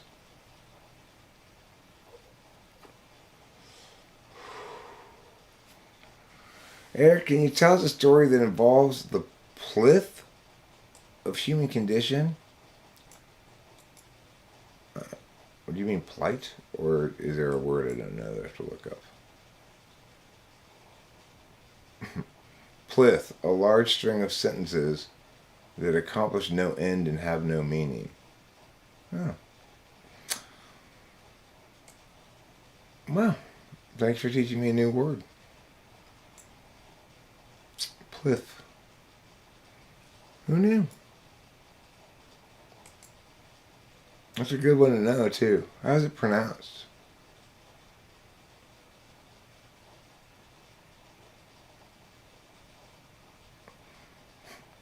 Define thing says a plyth or a plith is one who pushes poles, usually in a homosexual manner.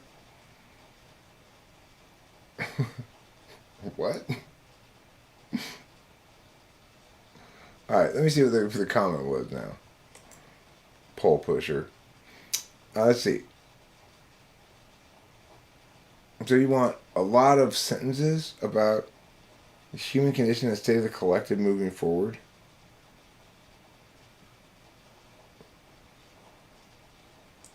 Let me look at that again. A large string of sentences that accomplish no end and have no meaning. Can I tell you a story involving a large number of sentences that accomplishes no ends and has no meaning about the human condition and the state of the collective moving forward because I'm a candidate to lead the country? No, I can't.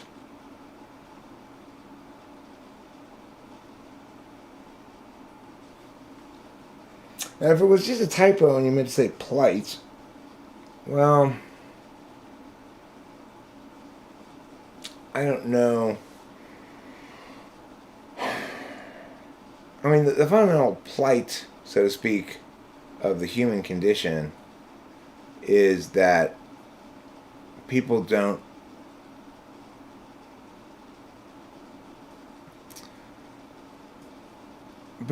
understand.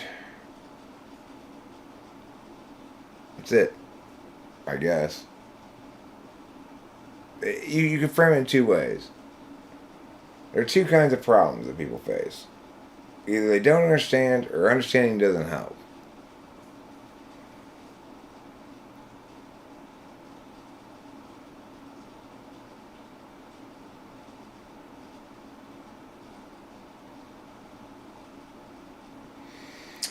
This is an interesting exchange. Genexial says, Jeff Shaw, if it were life and death and you had to tell one joke, what would it be? Jeff Shaw says, if it works out, work it back in. It's not bad. That's a pretty good answer. If I had one joke to tell, if that question was directed at me, if it were life and death and you had to tell one joke, what would it be?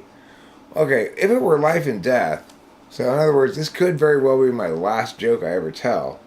It's going to be a long joke.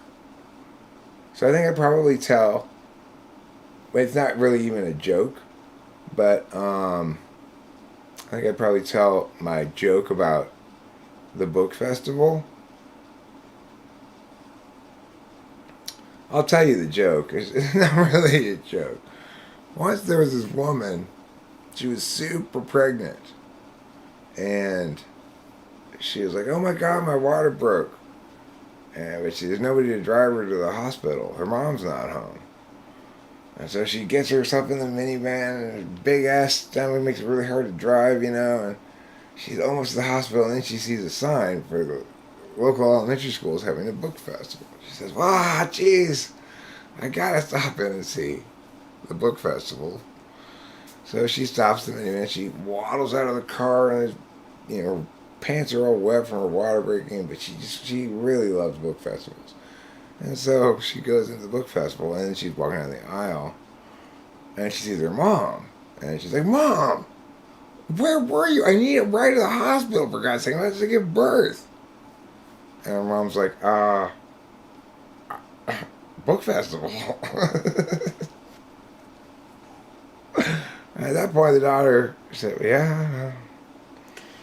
Anyway, she ended up giving birth there at the book festival.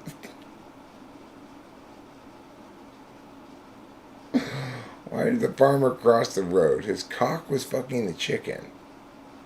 What kind of a joke is that? Why did the farmer cross the road? Well, because his farm was split in two by the road. And he had to work the fields on the other side of it, you know? Seems the most logical answer. Occam's razor would suggest that perhaps the road's on his farm. That's why you've included the fact that he was a farmer in the question in the first place. Why did the road cross the farm is much easier to answer, right? To enable the farmer to reach parts of it more easily. That's why did the road cross the farm. Why did the road cross the farmer? I don't know, but the road regrets it because the farmer fucked its ass up.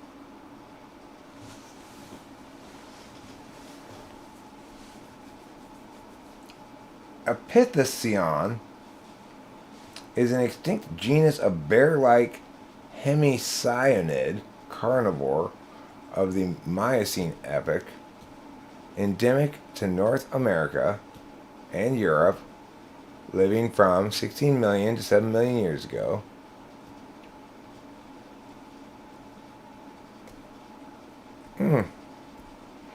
A bear-like hemicyanid. A bear-like hemicyanid?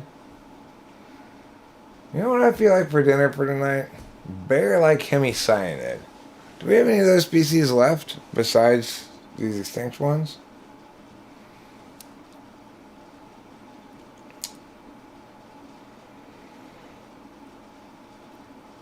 As far as I can tell, chickens primarily just cross the road in order to set up people making jokes about it. That's their primary reason to cross roads. It's part of a really subtle conspiracy the chickens have to get humans so distracted by chicken and road crossing jokes they can no longer consume the chickens. It hasn't worked yet, but they're still hopeful. It's their one plan and they're going with it.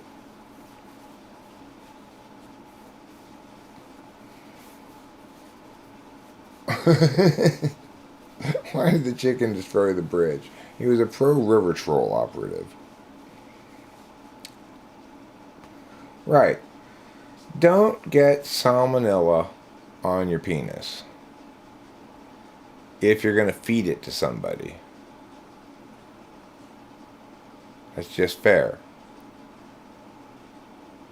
Nobody cares what? Nobody cares why the chicken crossed the road? I care. I've been worried about this question since, I don't know, like 2 years old. I've been thinking, what is the real answer to that question? Why did the chicken cross the road?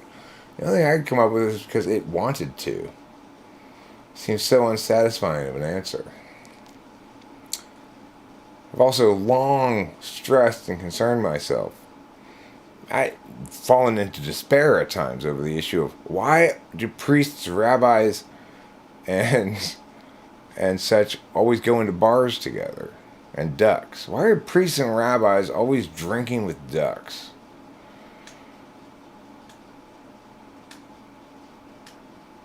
Yeah, well, those chickens can speciate when they pry their DNA from my cold dead hand.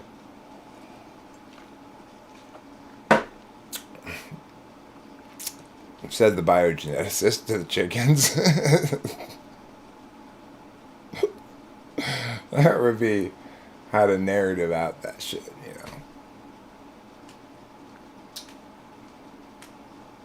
So, okay, I just gotta ask. Let's take a poll.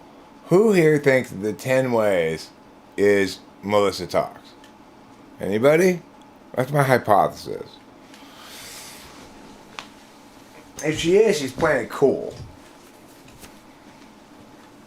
After a little bit of a wet entrance. You know, that's what you call a wet entrance, Melissa Talks. If that is you. Regardless of who it is, it was a wet entrance.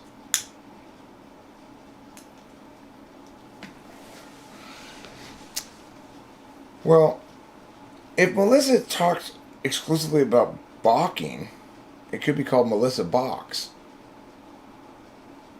We're not shit talking. Oh, so you think it's you're not. So you're not Melissa Talks the 10 Ways? I was ready to give you credit for being Melissa Talks. I don't know. Sneep, snub, reproof, rebuke. My lord, I shall not undergo this sneep without reply, Henry IV said. Sneep. This sneep has besmirched my fine name.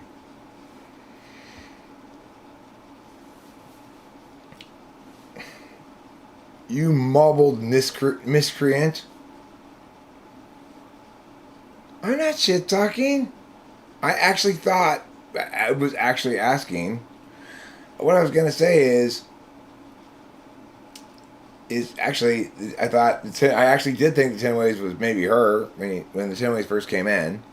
And that now that the 10 Ways had said a few things, I was thinking, hey, you know what? Maybe I was a little hasty in thinking that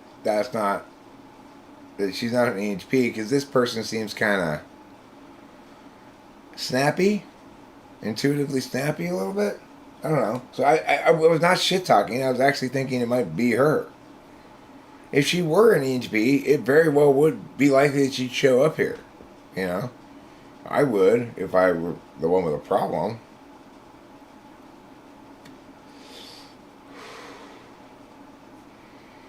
I did invite her to have a discussion with me.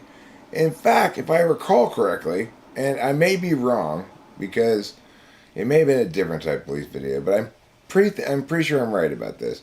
At the end of that one, I offered to type her for free if she'll publish it. And as I said multiple times, this issue can be resolved easily enough. But no, I wasn't shit talking. I actually did think that person was maybe her.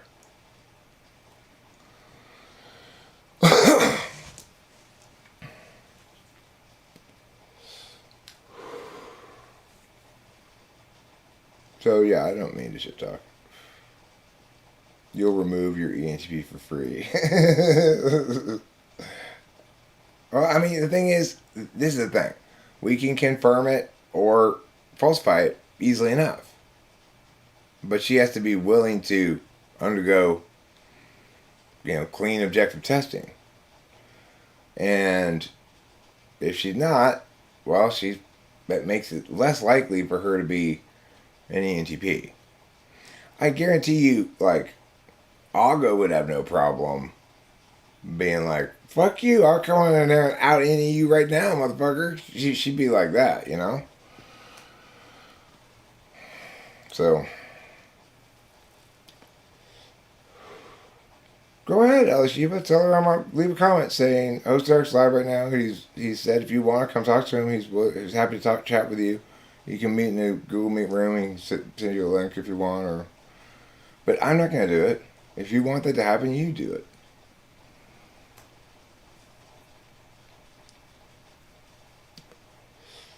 If you were Melissa Talks' husband, you wouldn't allow it? I'm not interested in Melissa Talks. I'm not going to try to get on her or something like that. I'm not like that. I'm very professionally asexual.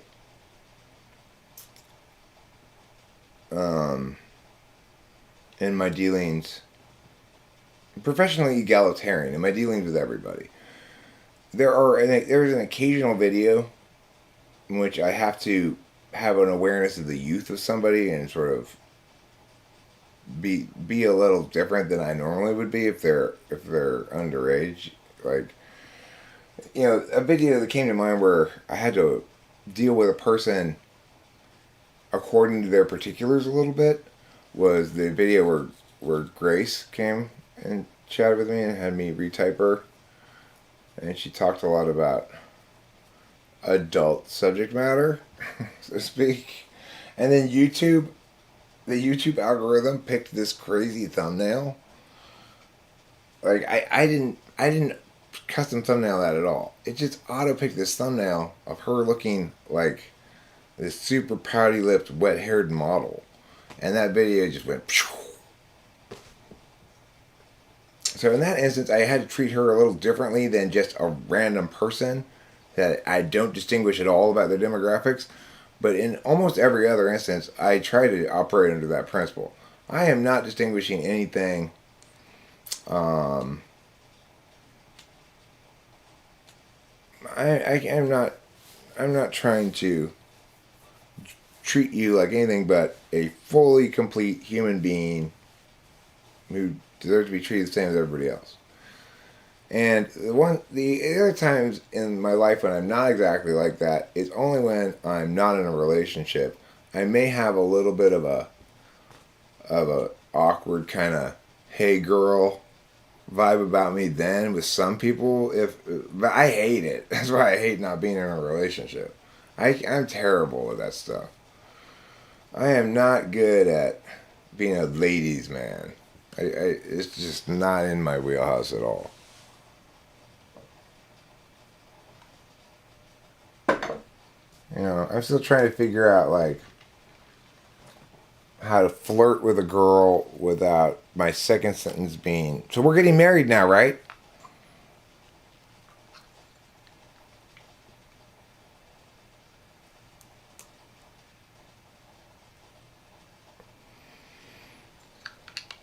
Oh my God, Peter. You said those tests were safe. But they made Fly Guy 6.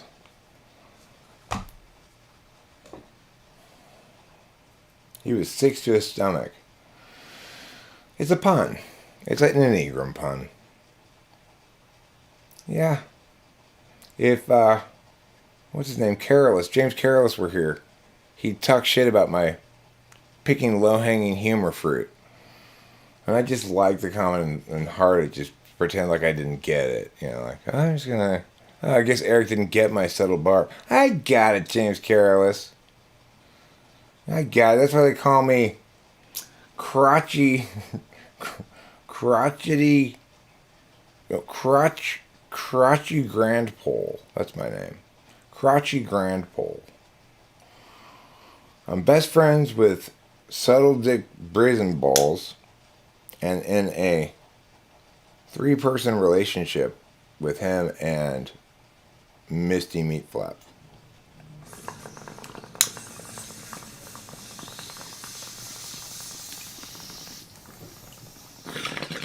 Who incidentally plays the role of Sacagawea in my feature film Triumph of the Native Peoples.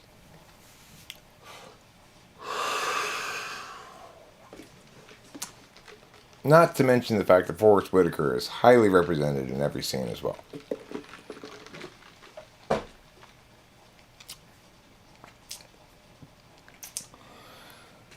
Because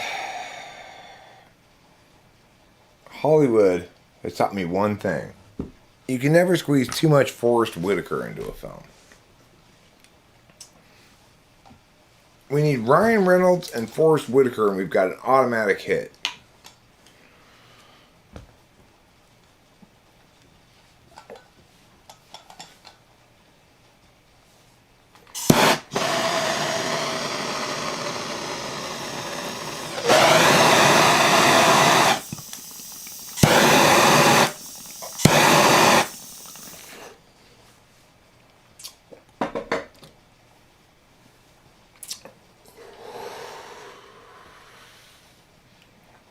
With Elliot Gould playing the role of a young go-getter on the rise.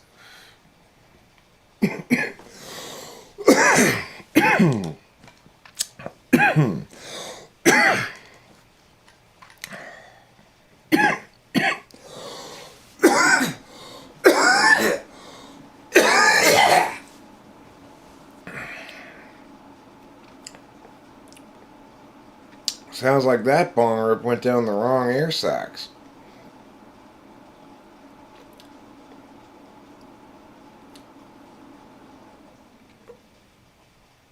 You know who was a great actor? Is that guy who was in Boogie Nights who died of a drug overdose? Philip Seymour Hoffman. That scene he did in Boogie Nights in the car where he's like hating himself. Oh my God, that scene was so powerful. It really sticks with me. Right now anymore, really, but it did at the time. I was like, hey, I recognize that guy. I hate myself like that too.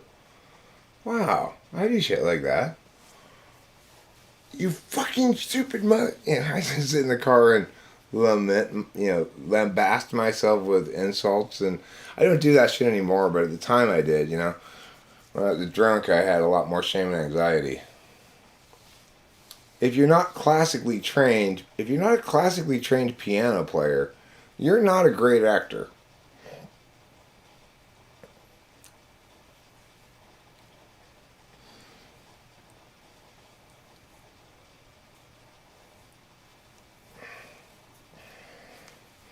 Sixes are consistently inconsistent? Huh.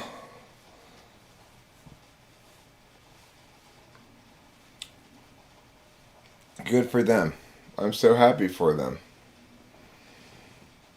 I'm jacked as fuck. You want to see some guns? Oh, yeah. Whoa. Somebody put out the targets at the shooting range, because here comes some guns. That's American muscle right there. That's real American man muscle. All they gotta do is show that on a gay pornography site, and I'd be inundated with huge amounts of new subscribers.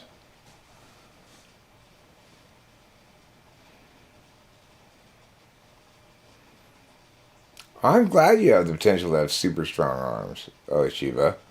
I'd be more impressed if you had the potential to have super stretchy arms, though. That's more impressive, you know. You can imagine strength manifesting at a greater degree than it currently does without looking any different necessarily.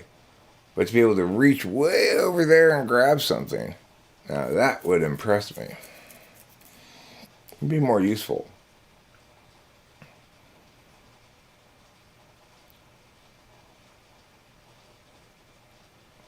Well, it's my wife and it's my life.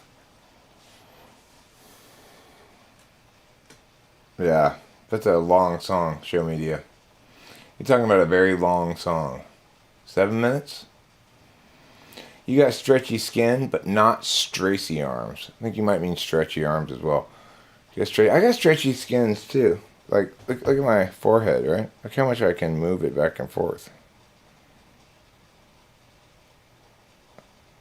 That's a lot of movement. That's a movie scalp. What do they call hydrofoil scalp. We don't want any One Piece references here, please. We don't want any One Piece references. Okay? There are no fewer than 2 pieces at any point around here. Nobody likes One Piece. It's super stupid. Oh, I'm sorry, but that's all there is to say about it. Sorry, not sorry, but I can pull all the skin so far away from my body like this, like. See how far that is? See how stretchy I am? My skin's so stretchy. When I was in middle school, I used to bite this knuckle of my finger right here. So it's still, even many years later, it still looks a little different, this knuckle on this hand, than on this hand. Because I bit that knuckle so much, this one. I just...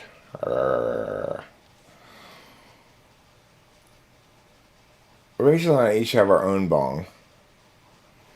And let me tell you about something that happened today. Oh yeah, this happened. This actually happened. I don't want to be capable of I might be capable of it, but there's no willingness in me. So we go to the weed store, and I get this pipe. Because, we're down in Hollywood, and we don't want to wait till we get all the way back home. And I go, there's no hole in it. There's no hole in this. What the hell? I tried poking a hole in it already when I got home. It's like, okay, this is going to be a problem. I tried heating up a super hot poker and maybe try to like melt through it a little bit. No dice. The carb worked, but this has no hole in it. There's no bowl because you fill this with weed and the air would come in here, but the smoke would never get into that. There's no connection here.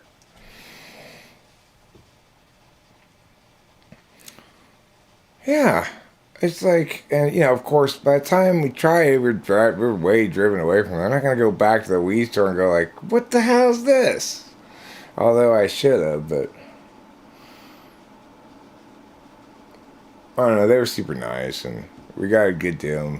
We were first-time buyers there, so we got this free 5-pack of pre-rolls, and we got a lot of weed and spent less than $100, and I thought, yeah, it was actually kind of a nice, that's a bit of good shopping coinciding with having to take my dad down to Hollywood for the doctor, because he got his last eye appointment for his other eye.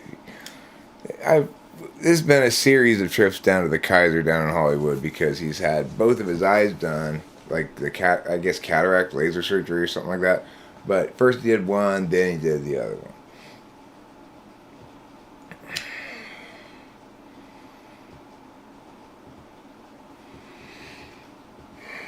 So you can imagine our disappointment. But then we thought, you know what? Actually, maybe I didn't even need to get this pipe. We just smoked those pre-rolls.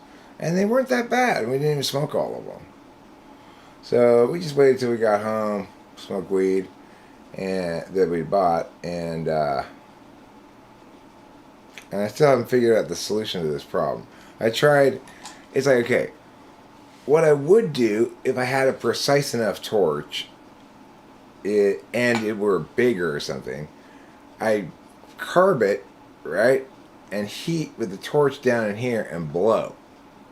And it'll blow out a hole like if you're blowing a speed pipe. For those of you who've never blown a speed pipe before. Anyway,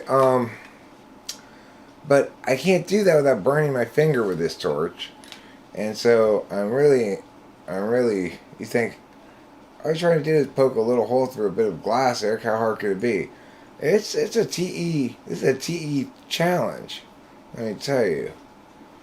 This requires some extroverted thinking that it caused me, after messing with it for a while, to put it down and say, okay, you're going to have to approach this different. You have to think about this more. I don't know how you're going to freaking get the hole in there. I'll probably get the Dremel tool out. That's the other issue. Is I've lost my Dremel tool. My dad's got an off-brand Dremel tool. What the fuck happened to my Dremel tool? I do not know. It really is one of the great mysteries of the world. And I'll just try to slowly grind it through. Once it gets through a little bit, then I'll have to be very careful in making it a little bit bigger without making it too big, right? That's the problem. You don't want to break a big ass hole in it. Drill a hole with a glass bit because you can heat that evenly enough to not crack it. Okay, I don't know if I have a glass bit per se. I didn't even know there were specific drill bits called glass bits that are intended for glass. Disclaimer, this dildo is not intended to be used as a dildo. I was like Q-tips. These ear pokers are not intended to poke your ears.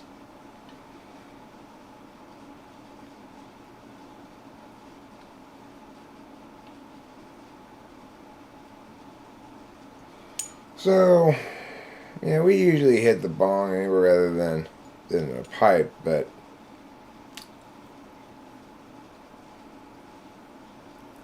obviously, before we hit it, after I poke a hole through it, I'll blast a bunch of water through it and make sure there's no Make sure that there's no little bits of glass left. I'm not gonna inhale glass shards, okay? Look, I've been smoking things for a long time, Mr. Man. I've been smoking all kinds of things that nobody should ever smoke.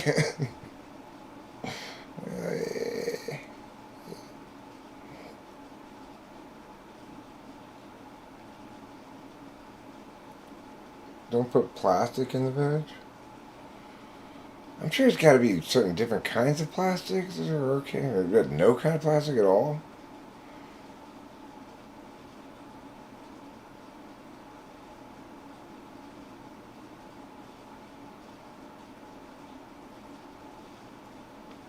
That tar rubbishes the taste.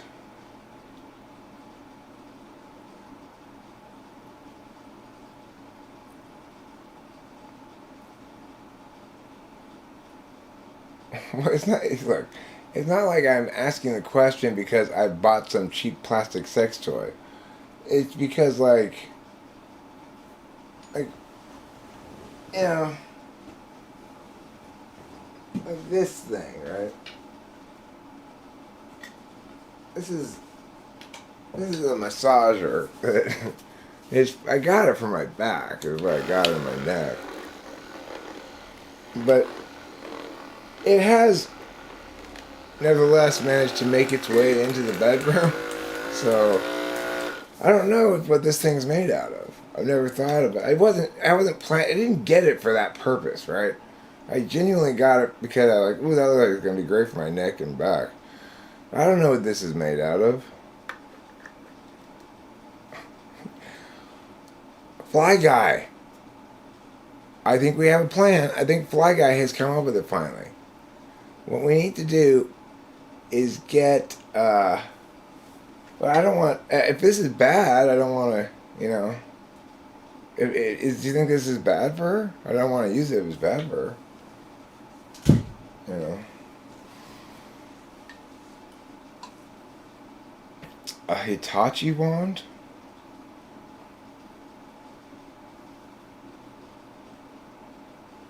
Well, if there genuinely is a problem with plastic stuff, I don't know if that's plastic or not, you know. What's that specialized thing for the clitoris? It's called my dick. Yeah. Get all the ladies to go swimming in the ocean with their no pants on, and vaginas will attract all the plastic to them.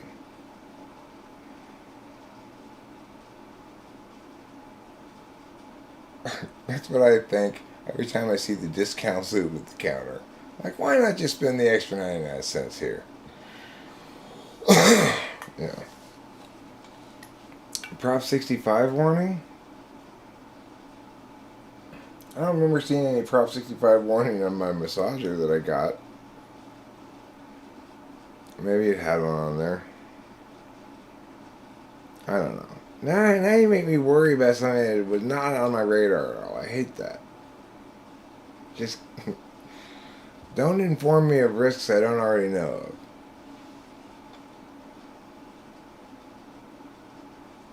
Interesting topics tonight. Jajahal can't sleep. Jealous of people who fall asleep easily. Who's Jajahal?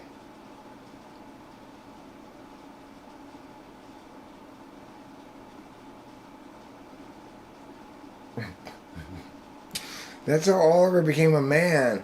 He was sent into Chernobyl to absorb radiation with his vagina. Gradually, it deformed itself into a penis. Everybody uses those massagers for that. There's no risk there. Nobody put. All right, thank you. That's what I want to hear. I want to hear. Don't worry about it. You're fine. You know, it's not like she's riding the thing 6 hours a day or something.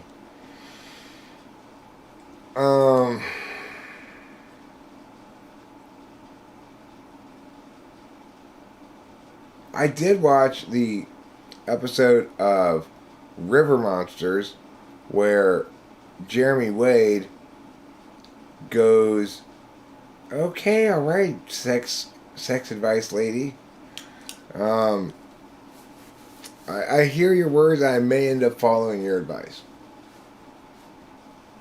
and I may appreciate having heard it. But it's like, hey, that's adult talk. Only I'm allowed to do that.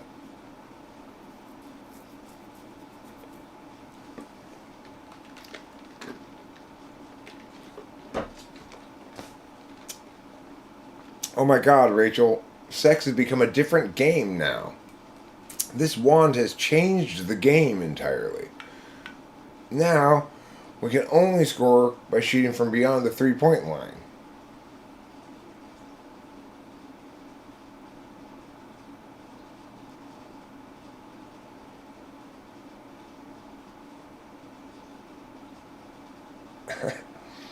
It has a carb on it, Fly Guy. Don't say it doesn't have a carb. It was defective, not cheap. It was not a $2 pipe. I actually got like the third most expensive level. They did have like the two little $2 pipes there.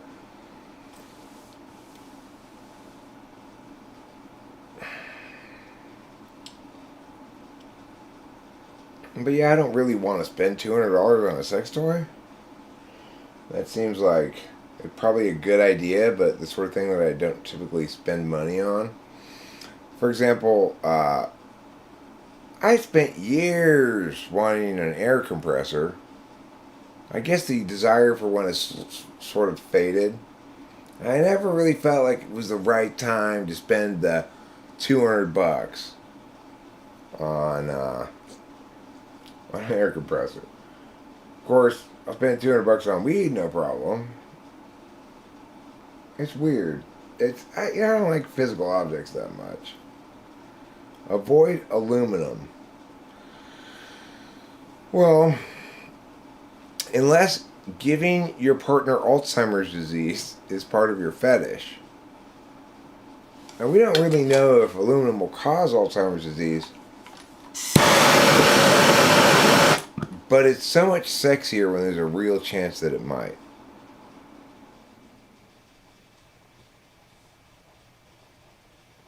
Well, it depends what kind of air compressor you want. So it's like, when it comes to buying tools, I am a real mess. I'm a real problem guy. I like the idea of buying tools, but I want to get the good one, you know. But since I can't really afford the good one right now, then I don't get any. And then when I can afford the good one, I'm not thinking about getting that thing right then. And then when I'm thinking about getting that thing again, I go, oh, that's awfully expensive for the good one. But I don't want to get the cheap one. At some point you just go, no, the air compressor is unrelated to the Hitachi wand, okay? I'm just talking about things that I wanted at some point. I don't have a manscaping kit. My man is unscaped. You know, you only scape at the very beginning of the relationship, then both partners quit doing that pretty right away. I'm glad Rachel's not especially, like, hairy. She has a small amount of hair, you know. If we got to that part of the relationship where, like, there's no shaving yourself or anything, and your girlfriend, turns out she just got this fucking massive thicket of pubes, you know, this huge bush.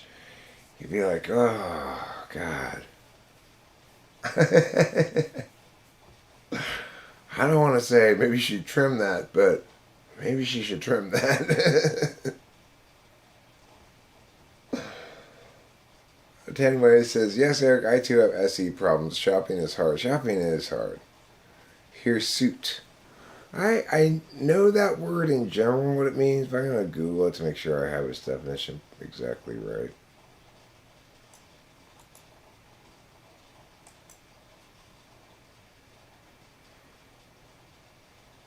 Hairy. I was totally wrong about it. I'm glad I looked it up. Well, the funny thing is, Lapalosa means hairy woman. Isn't that weird?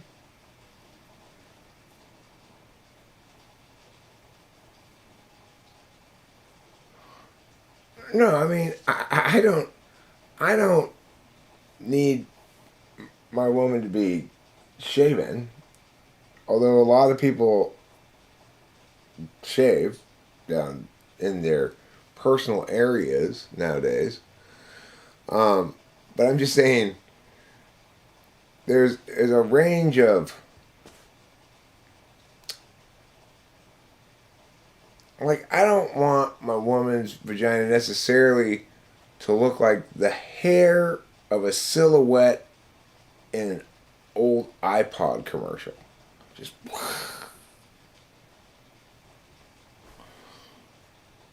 I don't want to need to use a pick to keep it from getting natty. I don't want her to run the risk of dreadlocks on her vagina. I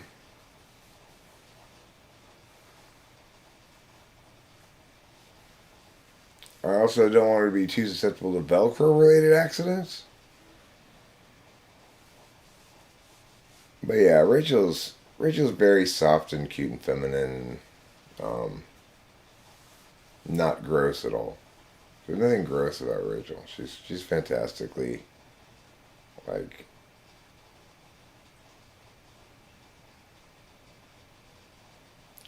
I mean,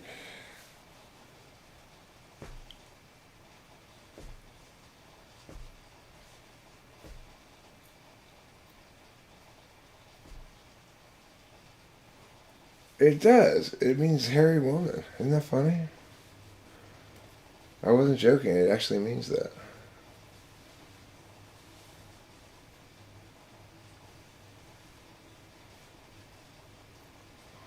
Look, we're all meant to have pubic hair. But that doesn't mean that it's always best that we have it, right?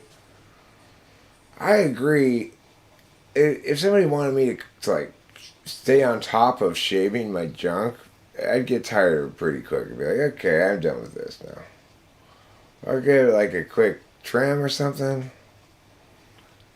But just get used to it. Yeah, I've heard that too.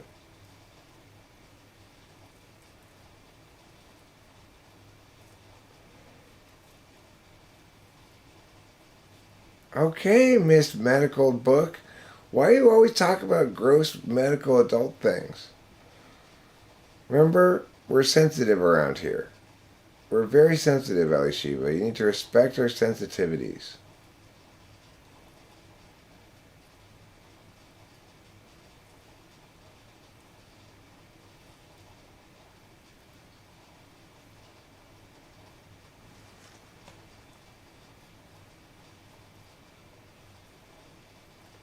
So you are a bearded clam guy, not so much of a fan of the axe women. Man, my comments are not conducive to valid thought. Must be tired. I don't really have a lot of preferences or anything, you know. Like, I'm not like, you gotta be like this. I just don't like grossness. And,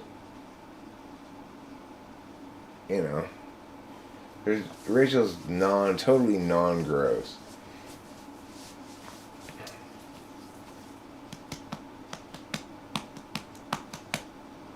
But I expect the same of me too. Like, I am always very clean, fresh from the bathing area of the house before we have sexual intercourse.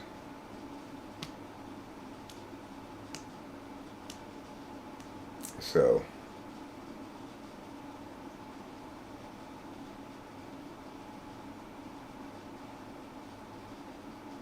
okay, Ali Shiva, just knock it off. And Fly Guy, don't fight with Ali Shiva. Both of you two. You two are going to make you sit on opposite sides of the room. You go sit at that desk over there, Fly Guy. Shiva, you come sit up here, over in this corner. Right. The real Klaus Schwab is not telling lies. If you get close enough, all vaginas are at least a little bit gross. It's true, but there's a huge range of grossness capacity, you know.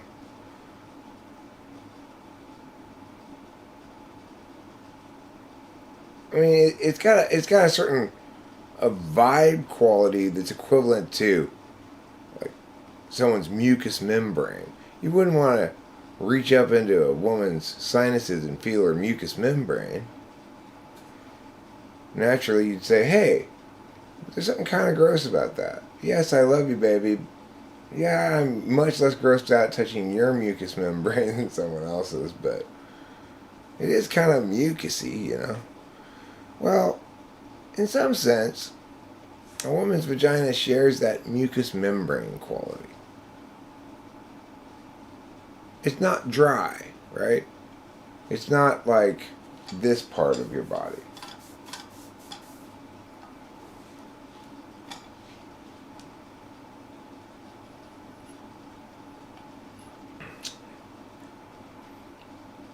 The other thing is, for those of you who don't know, women have a hot and cold relationship with their uteral lining.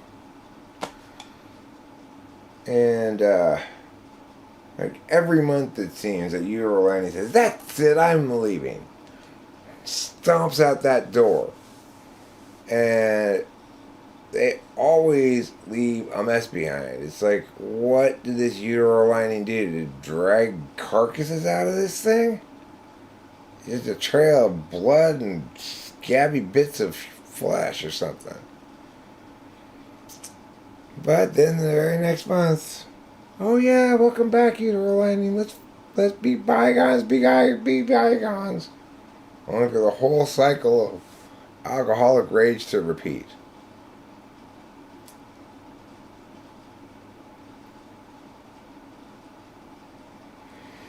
Well, you know what I'm concerned about is if we here in the West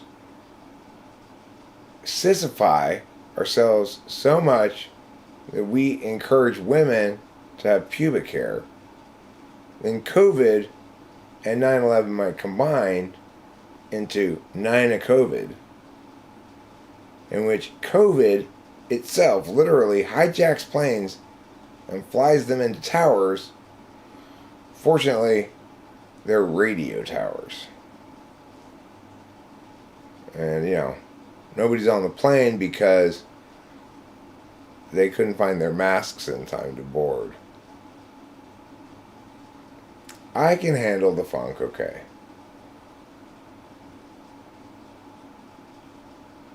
I can handle the funk pretty well. I can, if necessary, tear the roof off of this. I'm not absolutely sure I can tear the roof off of this motherfucker. But let's say a doghouse, I could tear the roof off of that probably. It's a small venue. Just turn your amps up loud enough. Now what about underarm hair though? Should women be allowed to have underarm hair? Today's question. That would be a funny poll question. Should women be allowed to have underarm hair? Yes or no? Should women be allowed to have underarm hair? You know what? I'm going to say yes. The point is, even though it does, as Oliver wisely pointed out, increase the risk of 9/COVID, of 9/COVID attacking Crimea. You use a good deodorant? Okay. I want your judgment, Elishiva, since you're such a good judger of deodorant. You tell me. Do I use a good deodorant?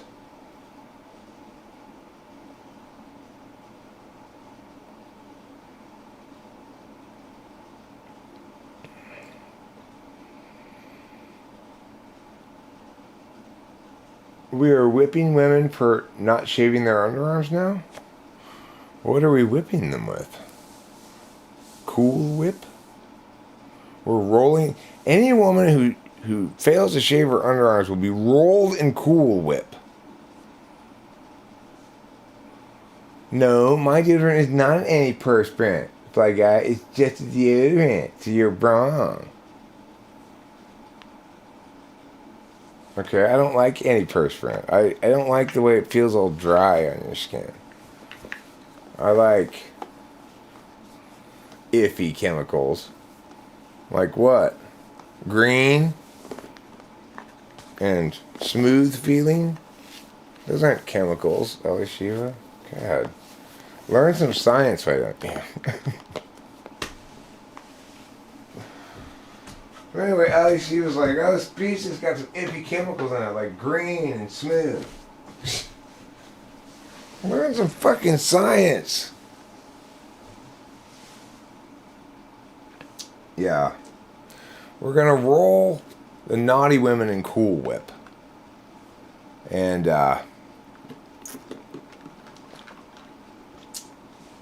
make them stand in places where they're having pie cook-offs, and then people can dip their pieces of pie into the Cool Whip on the ladies.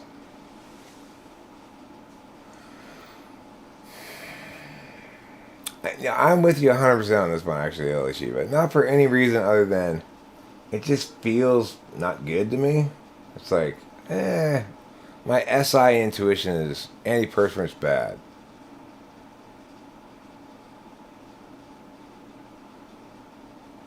The worst ever was Right Guard Gel. What's wrong with Right Guard Gel? That's the one with the ball?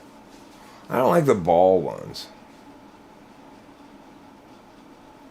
What'll get better? Better than what? I mean, a lot of days I just stink because I don't even put on deodorant. And when I really start to smell myself, like, ooh, Eric, you are stinking. Then I'll put on some deodorant for Rachel's benefit. I think the only time she ever puts on deodorant is when she smells herself, maybe, and thinks the same thing. Or when she sees me doing it and thinks, I wonder if he's trying to tell me something. She never smells, though. She's so,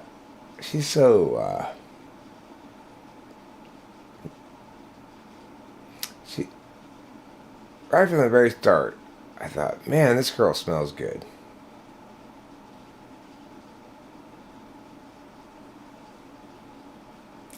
Like, oh, wow, you really smell good.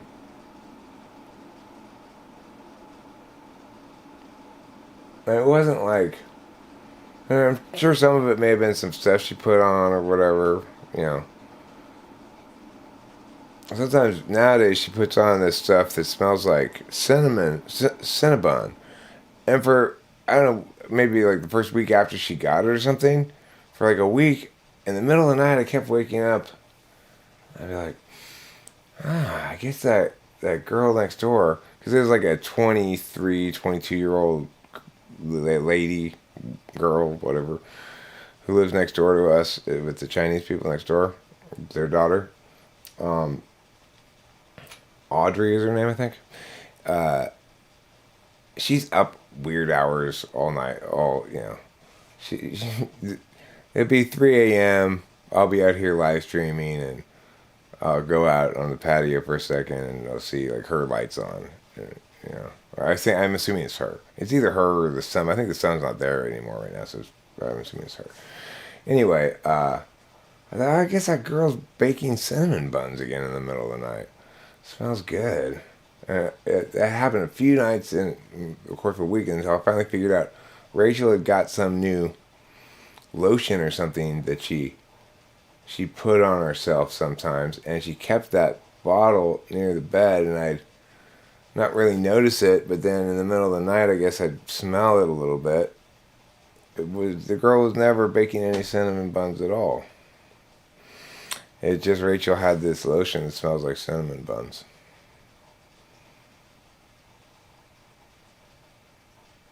I never smell you and think, oh, Rachel's ripe. If I were to do that, I'd probably just say, oh, wow, you smell pretty ripe right now, Rachel. But it's like I couldn't even, no matter how lovingly I said it, you, all the color would drain instantly from your face. Oh my God. My existence can legitimately be critiqued in some fashion by another person. Thanks, famous people. We were going to do more of those today. But by the time we ate dinner and went to 7-Eleven and got Coke,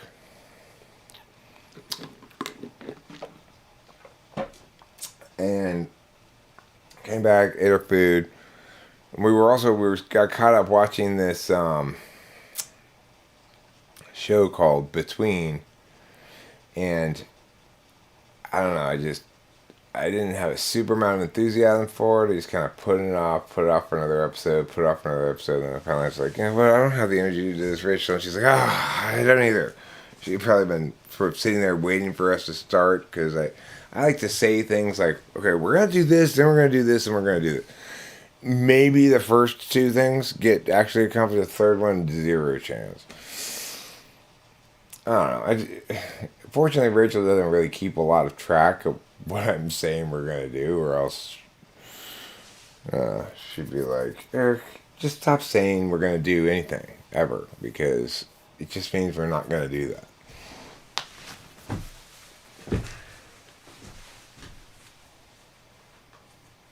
You ruined so many of your shirts in your early teens. Yeah, you can't use your t-shirts as cum rags, Gen XL. They get this kind of crunchy quality to them. So that was your problem. You can also bleach a little bit. Just use paper towels.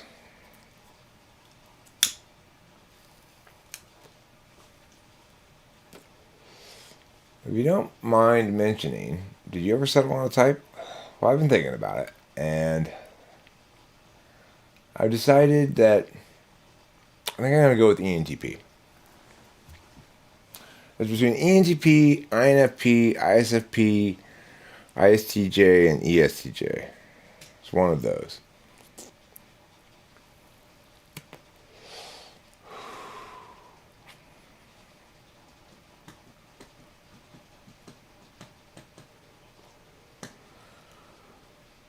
No fly guy, your cum never ruins your garments because you only buy cum colored garments. So you can't tell. All of your clothes just look like you're covered in cum.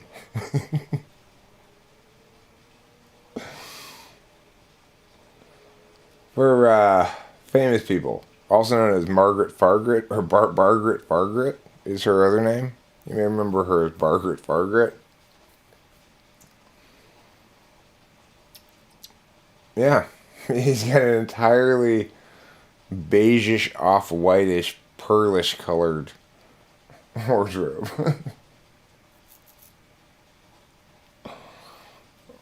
With the appropriate amount of sheen to make it look wet.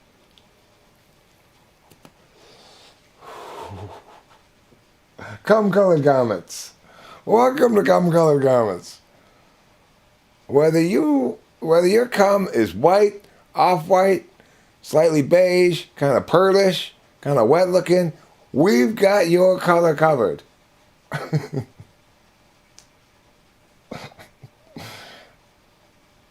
Yeah, cum colored clothes is a pretty great business name. I think you and I locked onto some truth right there, Jonathan Basanti.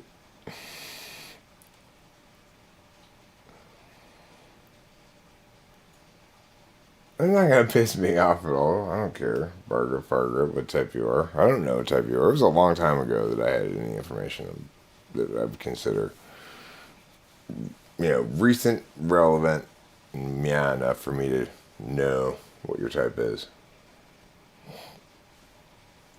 I do remember that I said you were an INTP, but I might have been wrong. I don't think I ever formally typed you.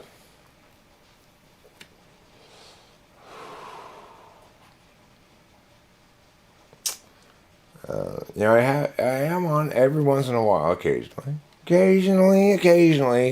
as I'm walking down the aisles of the supermarket of life, I'll reach up to the shelf, think I'm grabbing tomato soup, and it's a can of wrongness. Every once in a while. Sometimes I'll put it in my cart. Occasionally I'll even purchase that can of wrongness. But when I get it home, I never eat it. I realize, oh, this is a can of wrongness before I actually eat it. So that's the metaphor, and I'm sticking with it. It's an allegory.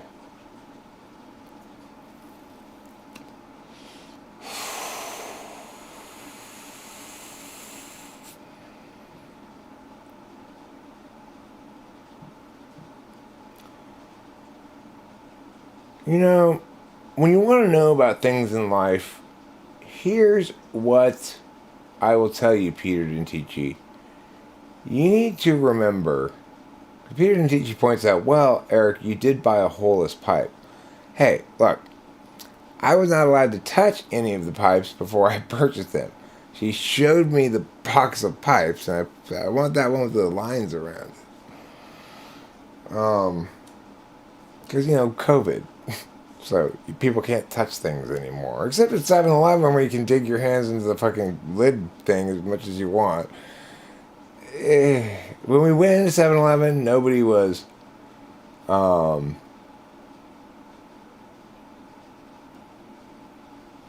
nobody's wearing masks. And then, by the time we got our Cokes and stuff, we realized that everybody in the store was now wearing masks except for us. I was like, I don't even know. Nobody even says anything anymore.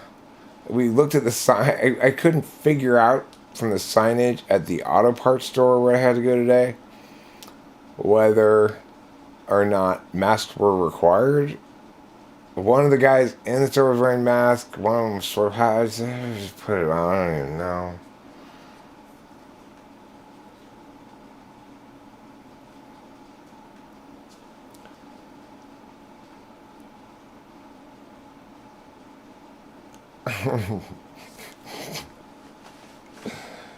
COVID restrictions make total sense, and you're the crazy one.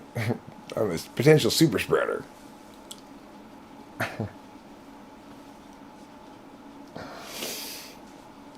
A super spreader is so bitter because, as far as superpowers go, the ability to spread large amounts of butter and cream cheese onto things is a pretty weak superpower.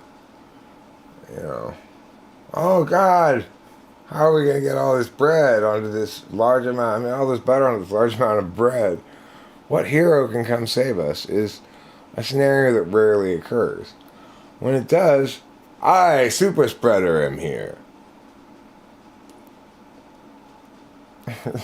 Imagine the use of testimonials for cum-colored garment shoppers. Yeah, I got this dress at cum-colored clothes, and I went into my job interview, and the lady who was interviewing me, she said, "Ew." That would be that would be the buttering a muffin is a skill and true superpower. Well, yeah. It's non-literal sense, I suppose you could say it is. You gotta be able to butter some muffins occasionally. Even if you're not a fan of buttering muffins, it helps to butter a few muffins. Say, hey, Peter, I really like that comment you just made. When you said the claim of type is now just noise in the data stream, I claim the same and have had of the 16 types stated to me.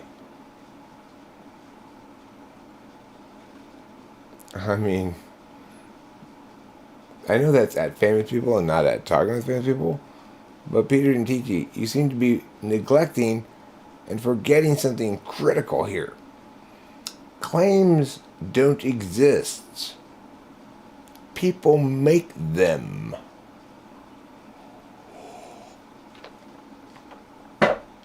Right?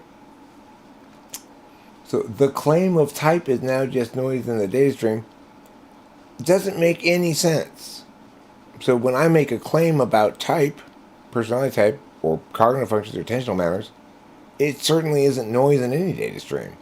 It's very clear, very correct, very well defended, and very well supported. When someone else makes a claim, it may be complete garbage. It may be about the same subject matter. That informs us in either case, nothing definitive about the subject matter itself, right? I mean, in the former case, it informs us that it is at least possible to talk intelligently about it. But in the latter case, it informs us nothing about this topic. So in other words, if you get 1,000 people to be very stupid about arithmetic, it doesn't invalidate arithmetic. Nothing wrong with arithmetic, no matter how many stupid people you get to talk about it and say a bunch of confusing shit about it. It won't invalidate arithmetic. It'll just confuse a lot of people. So, in other words, what's really very clear data sounds noisy to people who aren't intuiting correctly and thinking correctly about things, you know?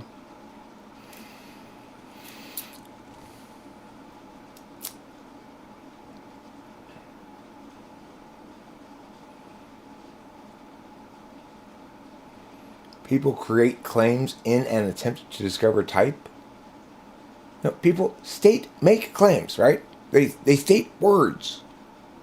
The reasons why they're stating their words differ. That's true.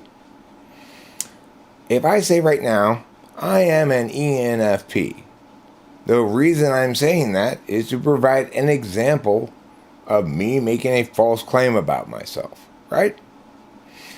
If I say I am an ENTP, the reason I'm saying it is to provide an example of me making a true claim about myself.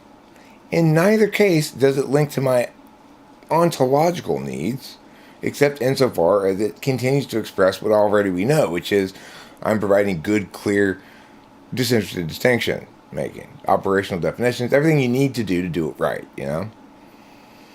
So when you want to mush things out, what you have to do is pretend as though all claim makers are making equal kinds of claims, or that you can mush them all together and come to a look, there's nothing hot about typology. When I mix the boiling water with all this cold water, it's tepid. Well, yeah, shit for brains. I mean, think. Seriously.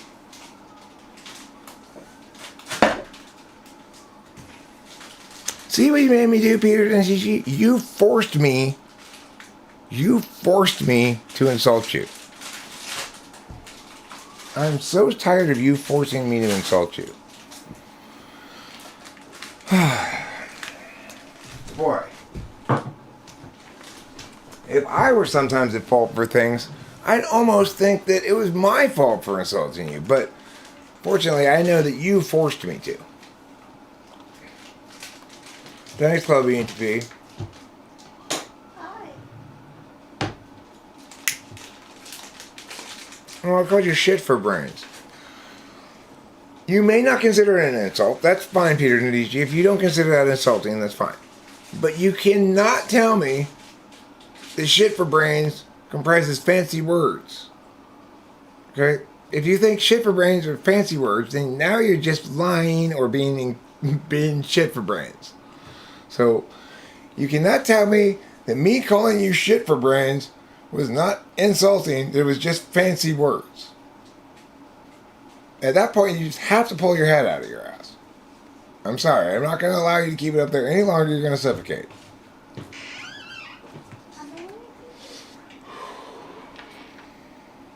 Pa, pa, pa, pa, pa, pa, pa, pa. Man, the banter's flying fast and furious around here tonight. The snappy retorts, the wry critiques, the wiggledy wahs and the wiggledy woos. It's just all just beautiful, like a blue sky Such a runaround? Runaround of what? When I told you meaningful words that said things that meant shit, you want to call that just fancy words. So when I call you shit for brains, you should at least acknowledge it's an insult.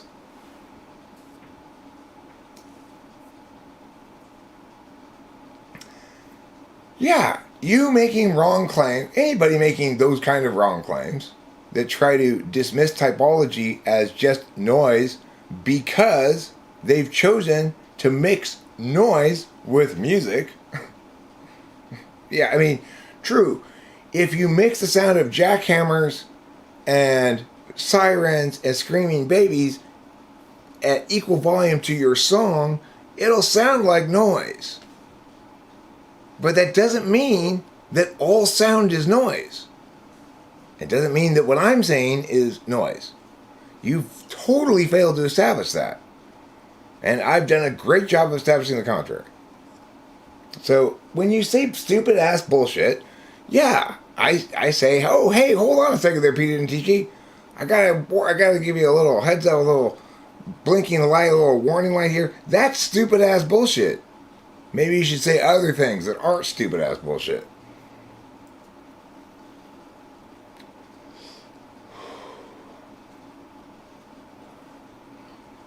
It would be cool if YouTube allowed voice messages to be sent. I mean, I probably wouldn't play them very often. That'd be pretty risky, you know. You wouldn't know what they were going to say until they did.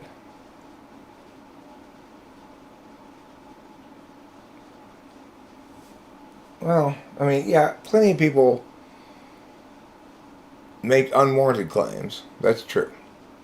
And some of those claims are about their own type and about typology, and that's true.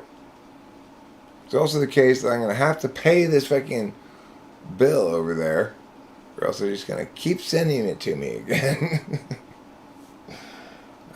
I don't like the fact that I have to pay it because I don't like what I bought.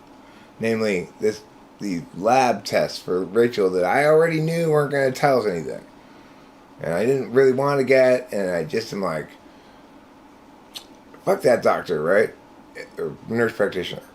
But they keep sending me brightly colored bills, you know, like, you better pay this. So I guess I'm going to have to pay it.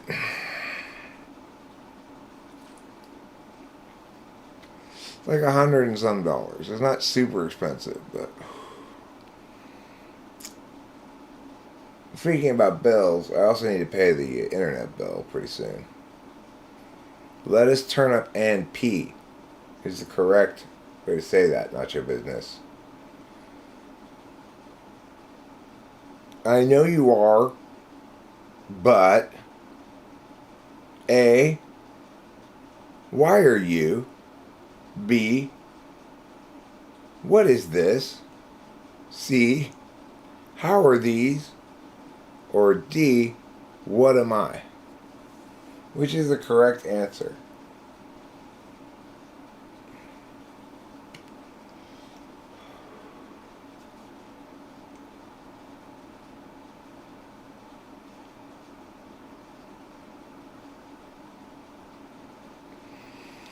No, but at Peter and TG proves his point, which was what?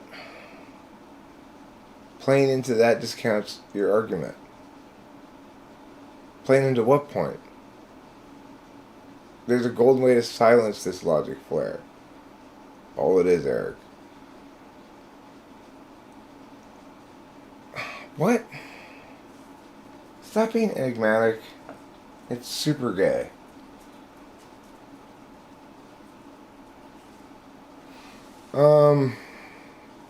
How about drilling more vent holes in your case console for nicer temps? The cheap hack tutorials. Where are those tutorials? Where? It's a good question. Why not just put your laptop in a cooler full of ice cubes? It'll run great for like 15 seconds. Hey, let's take a bong rip. That'll smooth things out. Jeff Shaw, you need a bong rip too. We'll all take bong rips. We'll feel better about it in the morning, okay? I don't know what you're saying. I'm sure it's bullshit, but it's fine. I don't even care. You don't even need to explain it. We just pull some bong rips and Take 2 of these and call me in the morning.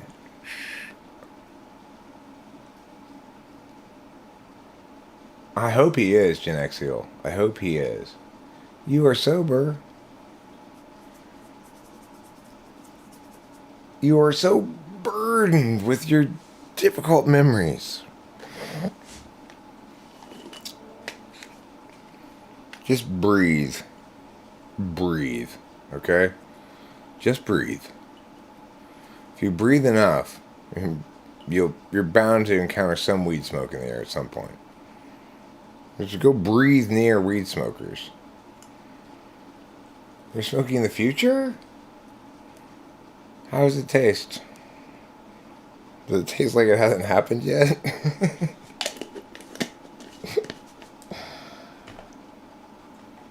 Birds Aren't Real was started by someone who is jealous of birds because they can't fly. Is birds not real like a meme or something? Beyond that one thing that I saw one time in Indianapolis that I took a picture of? Because birds not real, that's just fucking some cheap-ass NI version of the truth, which is ostriches and emus can fly.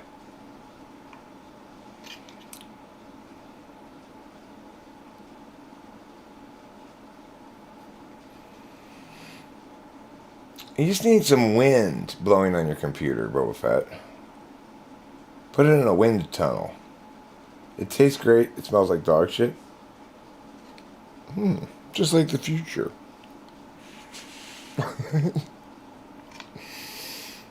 Tastes great. Smells like dog shit. I would say it's just like papaya, except papaya doesn't taste great.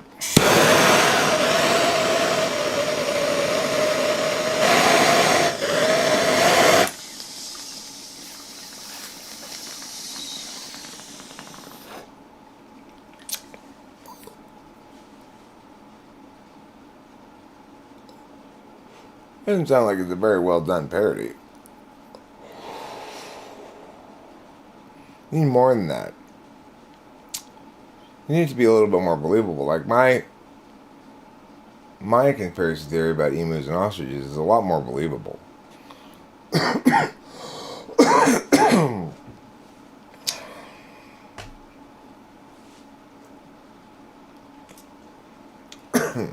Also, my conspiracy theory about Islamic nations trying to sissify the West by allowing women to have unshaved armpits. You breed this, and it's not Dentichi's fault. You're fertile ground for people to make a point. I hope so. I hope that this is fertile ground for people to make a point.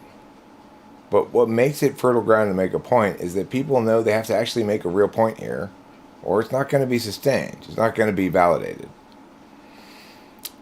If I validated everybody's NI bullshit, then there wouldn't be any point in making any real points.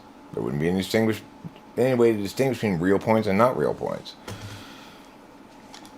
You know, that's what makes it fertile ground. My efforts make it fertile ground.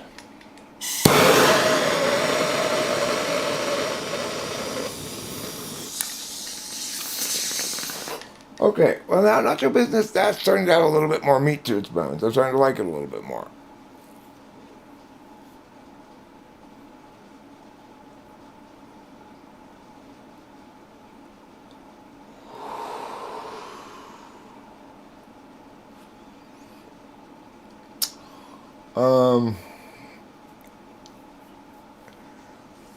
Here's what I think we need to do.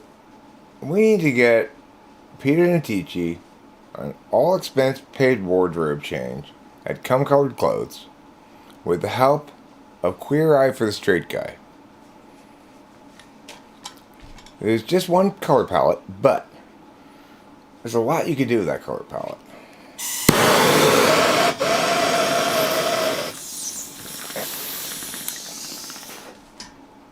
Well, I want you all to know that I'm only doing bong rips because Club ENTP reminded me, thankfully. Colored. Come colored clothes.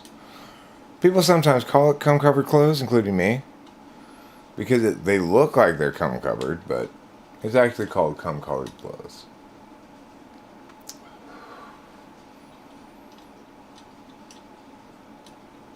Who's an ENP on Big Brother?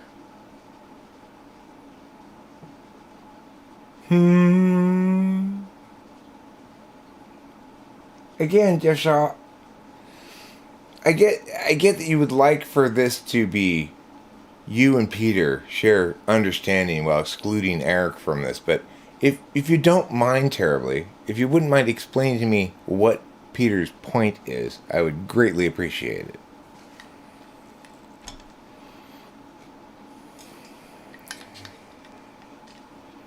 The key thing is it looks wet.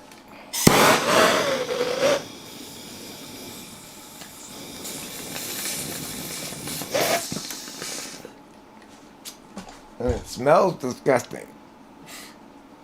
Oh yeah, all of our clothes smell absolutely disgusting.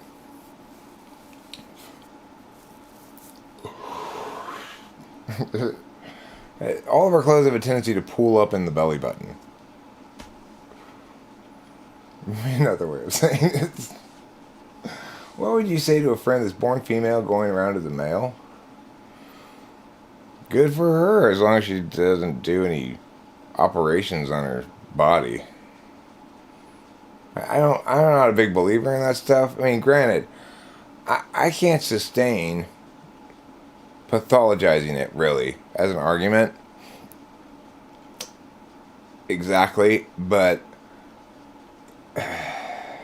it seems like the sort of impulsive thing that young people do that they end up regretting eventually, like getting a bunch of tattoos and stuff like that, you know. If they get operations, if the person is just identifying as a male, even though she's a girl, who cares? Let her do her thing. I'd still refer to her as her myself, at least in the third person. Probably directly to her, I'd avoid using pronouns or something. Depends on the attitude of the person as well. If the attitude of the person is cool, then I just avoid using pronouns. If the attitude of the person is trying to impose their desires about my perceptions onto me, then I would probably be actively oppositional and refuse to cooperate.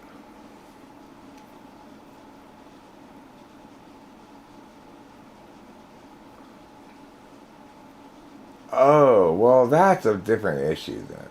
So if it is the case that this girl, who's successfully positioning herself as a dude apparently, is dating a woman, well, and the woman hasn't figured out that she's not actually a dude, well, then they're not really dating yet because they haven't gotten underneath each other's clothes, right? But obviously, if you're fraudulently presenting yourself, if you say, I'm a fireman, and I work for the fire department, and, you know, you make headway with that story with chicks, and you end up banging them, that's the same sort of bullshit, right? It's like, maybe it shouldn't matter whether I'm actually a fireman or not, whether you like me, but that's your choice, not mine. I don't get to make that choice for you. That's your subjectivity. You get to own your own subjectivity. Everybody does, you know? And whether or not something is an appropriate topic for subjectivity or not depends on pretty easily distinguishable criteria. So, I'm in heaven. Ah, I'm in heaven. Ah. Only if they have the Griffith Park Observatory and the Hollywood sign in heaven. See, there's the Griffith Park Observatory. It is right. Well, you can't really see it. It's up there, above my finger, but at the top of the mountain, okay? So if you look directly up from my finger to the top of the mountain, you'll see the Griffith Park Observatory. Now, if you follow the direction of this finger up to that hill over there. Well, it's hard to make it point that way. I don't know how to do it. It's backwards. There. Okay, if you follow the direction this finger is pointing up to the top of that other hill, you will see the Hollywood sign. You would see the Hollywood sign there. And where am I standing? Therefore, I'm standing on the hill at Glassell Park, Glassell Art Park, Barnsdale Art Park. Sorry, it's called Barnsdale Art Park, not Glassell. That's a different park.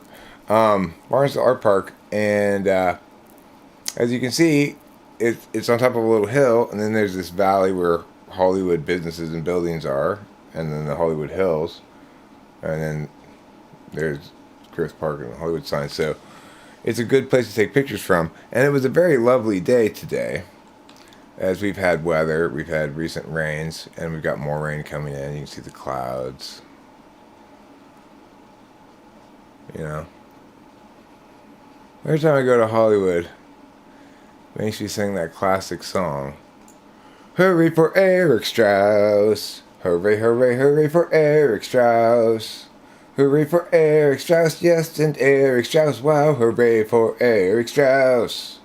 Hurray for Eric Strauss. Hurray for Eric Strauss. I want you guys to be singing that tonight when you're going to sleep, okay? When you're in bed. I want everybody who's here right now, before you go to bed tonight, I want you to just have this unavoidably pop into your head. Fuck, I was reminded by Eric. Actually, now I'm remembering it. Here I am lying in bed and I'm singing, hurry for Eric Strauss. Hurry, hurry, hurry for Eric Strauss. Oh my God, please don't. Fresh News 247. Oh my God. This, you want to talk about. Actually, please do. You know, this is amazing. I cannot believe this fucking guy. So, like, 17 years ago or something, maybe like 18 years ago, I had a podcast review. You must like this. This is the prototype police, okay? You think Melissa Tox was butthurt when I told her she wasn't an ENTP? Well, Corey and I did a podcast review podcast. Shut the fuck up. Fresh News 24/7. He is not in the hospital. I do not believe that for 1 second. I know exactly what kind of shit you do. Anyway, so Corey and I made this podcast review podcast of this show called Red Bar Radio. And we, you know, I would concede at long last that we probably caught like the worst episode of it ever or something. Because in general, it didn't, as I, encountered little bits of it after that, it didn't seem particularly egregious, but we really kind of tore it to pieces. Anyway, man, that's this guy, okay? He's here to troll me because I prototype policed him fucking 18 years ago. 18 fucking years ago. That's the power of critiquing people. I know he's for real. I know he's a real person. I'm sorry, if he's genuinely in the hospital, I'm sorry to hear that. I'm not going to check and confirm. No, I'm not going to. I'm sorry to hear he's in the hospital. I hope he recovers, and I hope he's fine. I have no ill will towards the man. I just can't believe that. And this is not, this Red Bar Radio has come by on several occasions in the last 8 years or whatever on YouTubing. Crazy, huh?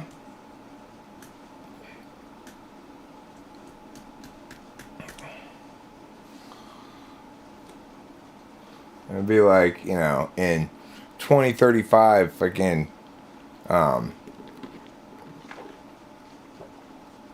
what's his name?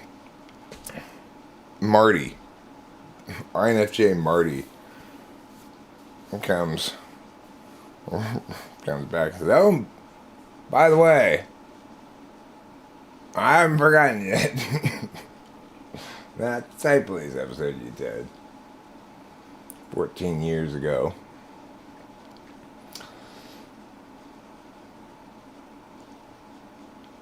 I mean, we have a past. Do we have a past?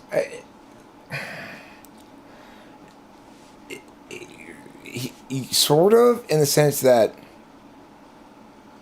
Red Bar Radio guy stands out as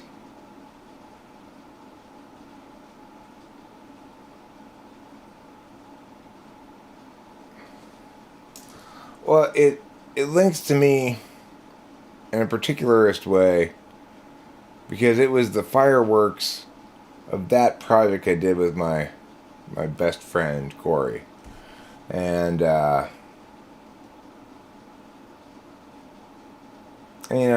cringe at the self I was back then a lot. I think about how I was and everything. I cringe at the self I was a year ago even. No, I don't think I should apologize to Red Bar.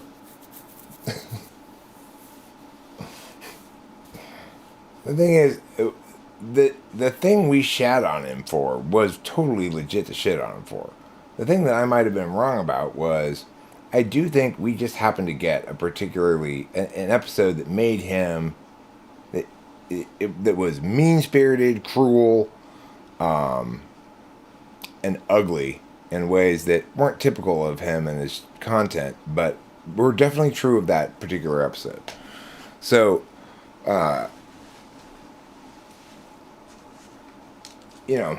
it wasn't like we tore into it for being boring. We tore into it for being cruel.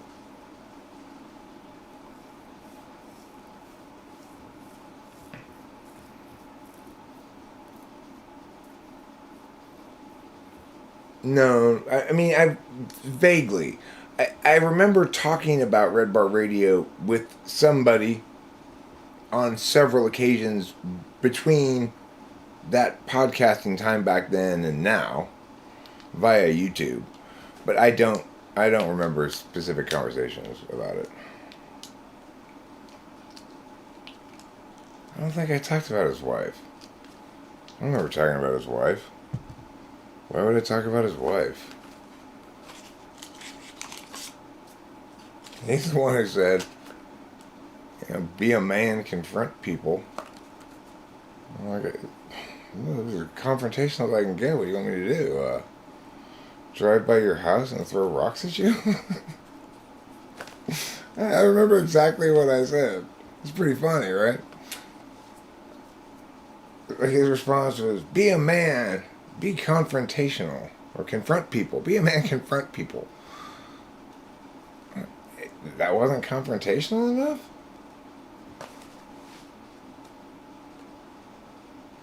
I don't know who it was. I don't care. No, I'm sorry, Fresh News 247. You're not going to successfully get me to provide as much significance to Red Bar Radio as you would like me to. And I'm not interested in rehashing some old argument I don't even remember.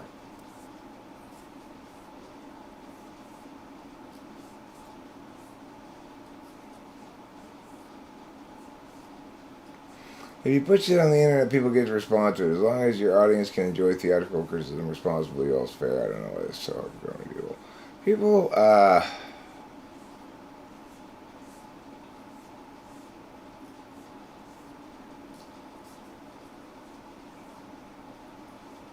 this is a live stream. This isn't so much a data stream as it is a live stream. When we talk about the data stream, well, what's wrong with him? Is he giving birth? My dad was in the hospital this morning. He had LASIK eye surgery. The idea of a data stream really is to say that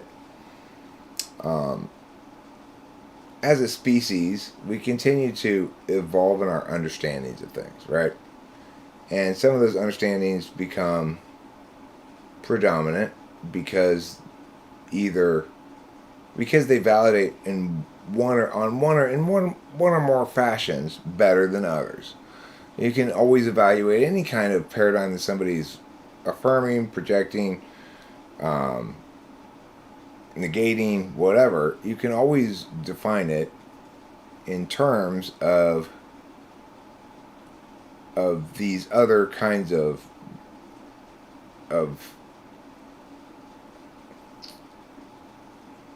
deliberative or status determining strategies, right?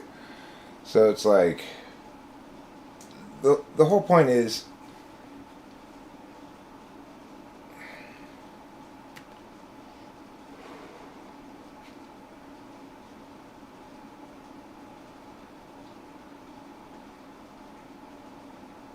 honestly, he didn't say. He's just been in and out for the last year.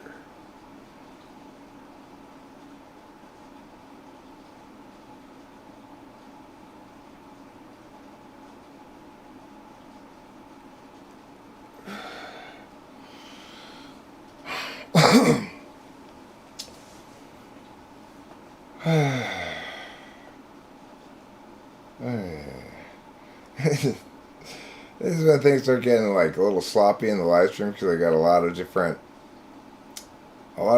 lines of thought I'd like to address or talk about or whatever.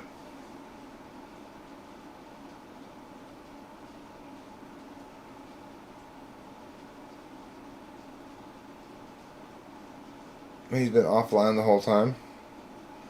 And had he been online the whole time prior to that? Are you a fan of his or something? I mean, the point is, why are you so interested in... I do get that it's a relevant and interesting thing from my past. But, if you aren't closely connected to him, why is it such a fixation for you?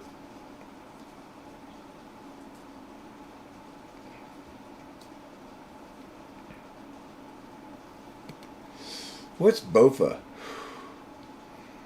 Is that having a sofa up your butt?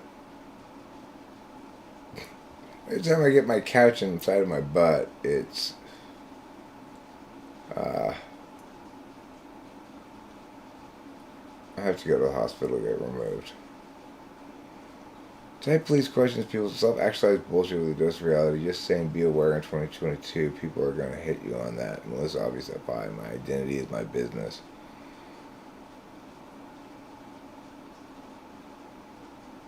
I'm a fan of online drama. I'm assuming that meant to say. And I'm a fan of both of you guys. Okay, cool. Well, thanks for being a fan of me. I won't thank you for being a fan of him because I don't care. But I do appreciate you're a fan of me. Thanks for that.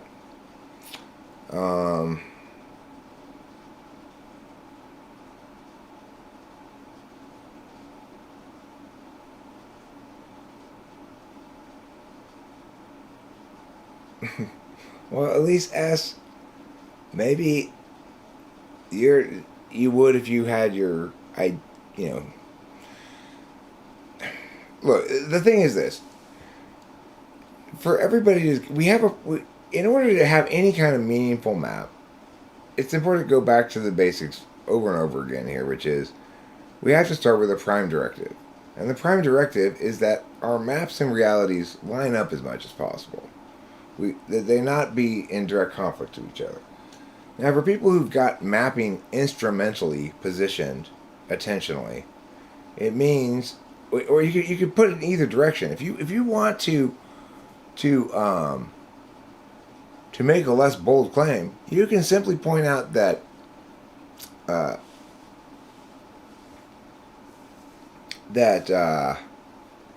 people understand their identity labels as either more descriptive, aspirational, or cascading, informative. Like, I consider my knowledge about my own type mostly to be informative, in that it informs my metacognition. I notice instances of attention as being instances of something within this lexicon of terms, whereas before I didn't have such a lexicon, and so was unable to thusly metacognate, right? So note, this is very, what I'm saying here is something that's very, very meaningful and specific and clear. There's no word salad here, right?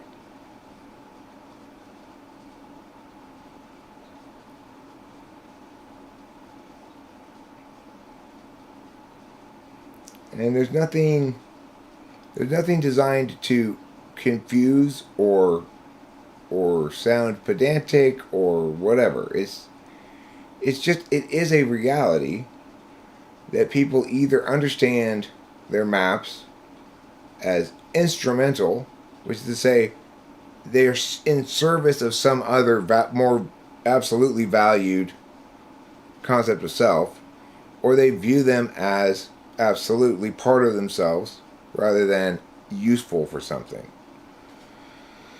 And so it's like, if you don't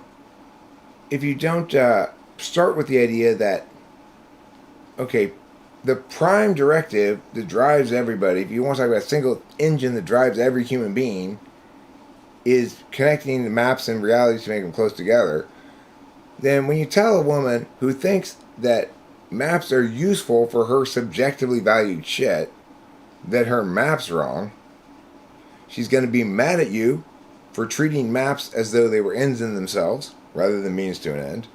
She's going to be mad at you because you've invalidated the thing she does have absolute value for, which is some identity marker that's being conflicted with, right?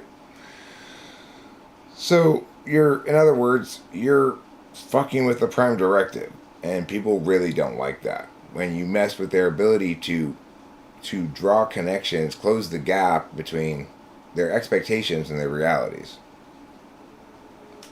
And underlying that is a critique of her whole frame of reference, because I'm saying, no, you need to let this map cascade down and be the absolute value that informs you meaningfully about your identity, but is not a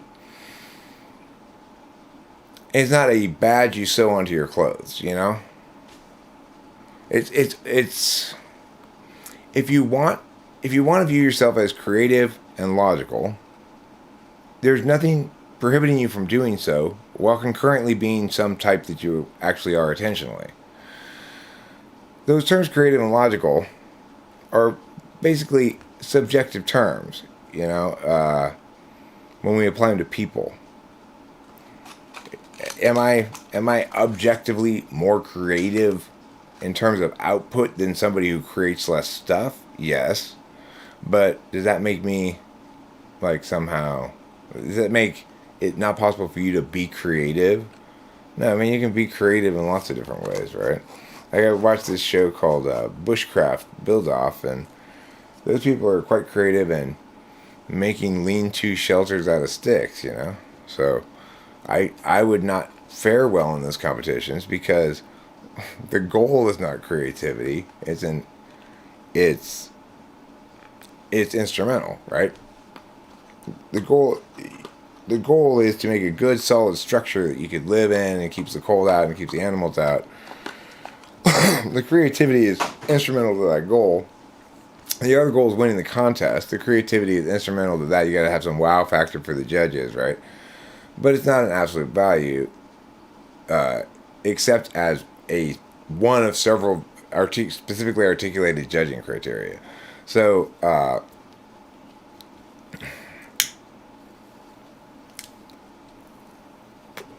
somebody who has as absolute values creativity and sort of appearances and meaning-based truths, I am wholly ill-equipped to win a bushcraft build-off. My expert intuition might give me plenty of ideas. My expert thinking demonstratively might sort of kick into gear in this sort of half-assed third six-way.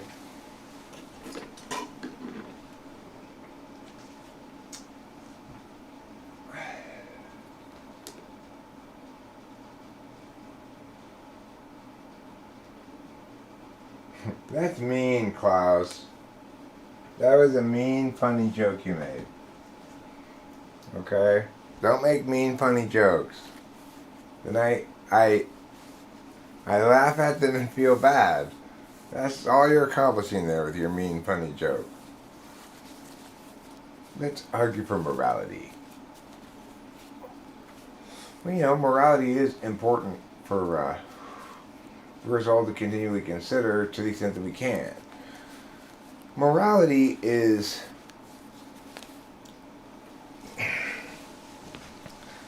I mean, the key thing about morality is when we talk about it, we need to distinguish between positive morality and negative ethics. So, I am most moral when I'm coolest and most inclusive and not trying to shit on Peter and Tichy and not trying to pew people. Because when people feel included as part of your good ideas, they like you and those ideas more. Would be, I guess, expressing it as an FE absolute value. The thing is, it's also the case that I'm more successful as a YouTuber when I attain better against that FE absolute value. But being more successful as a YouTuber doesn't seem to motivate me in the same way that people liking me and my ideas more does.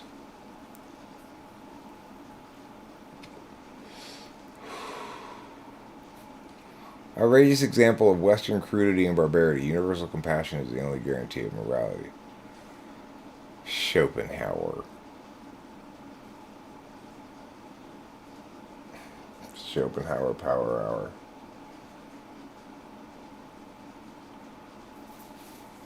Oh, Schopenhauer. What a stupid thing to say.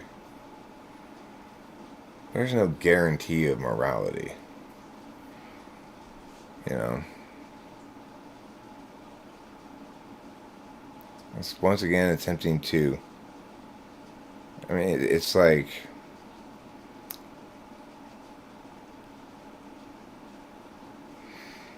It's like trying to skin a skeletonized rabbit. You know?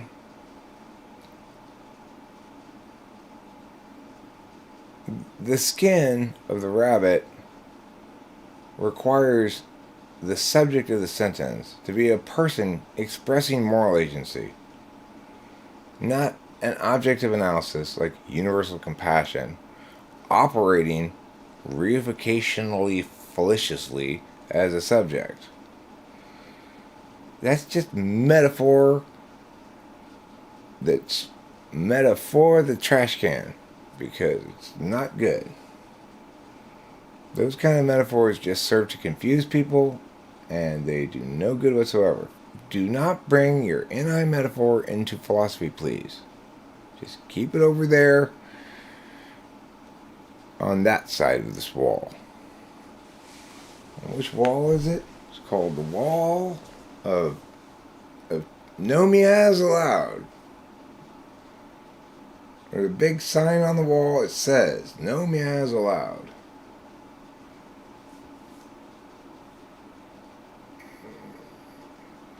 Morality is simply the attitude we adopt toward people whom we personally dislike. That's a pretty damn good definition of it right there. I go with that one. Robert M. Spolosky. Another way to say that is morality is trying to... morality is trying. You know? Morality is trying. And I will also say this, that the key thing here is to make that quote perfect. What Robert M. Sapolsky needs to say, the first word of it is positive moral agency. That's what he needs to say, instead of morality. And then it's a perfect quote.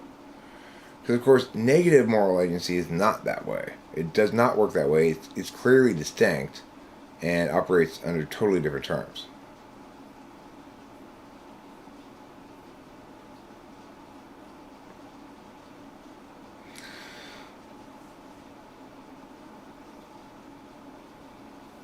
Famous People says this incredibly pig-headed statement.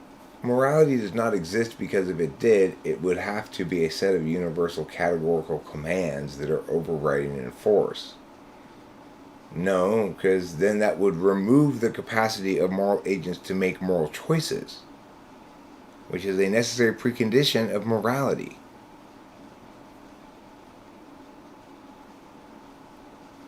So the point is, we need to make a distinction when we're talking about these things between positive morality, which falls into the category of mush that you're talking about.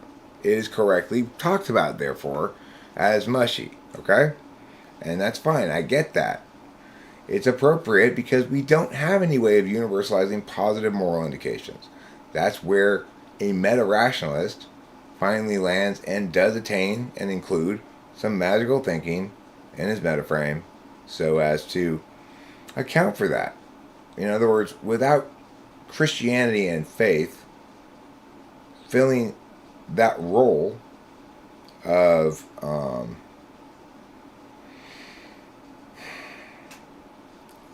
answering questions about positive moral indications that otherwise cannot be answered, and that either have to be left at with your ambiguity tolerance babysitter, which in mine is very robust, but there are certain ontological questions that are predicated on other ones being answered first, right?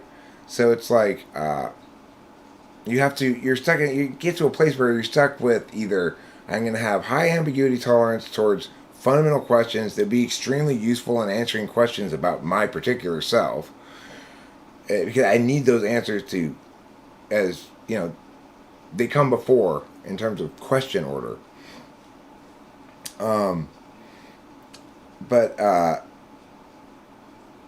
Or you can affirm one clear, firm position on the category of thing, like believer, atheist, willfully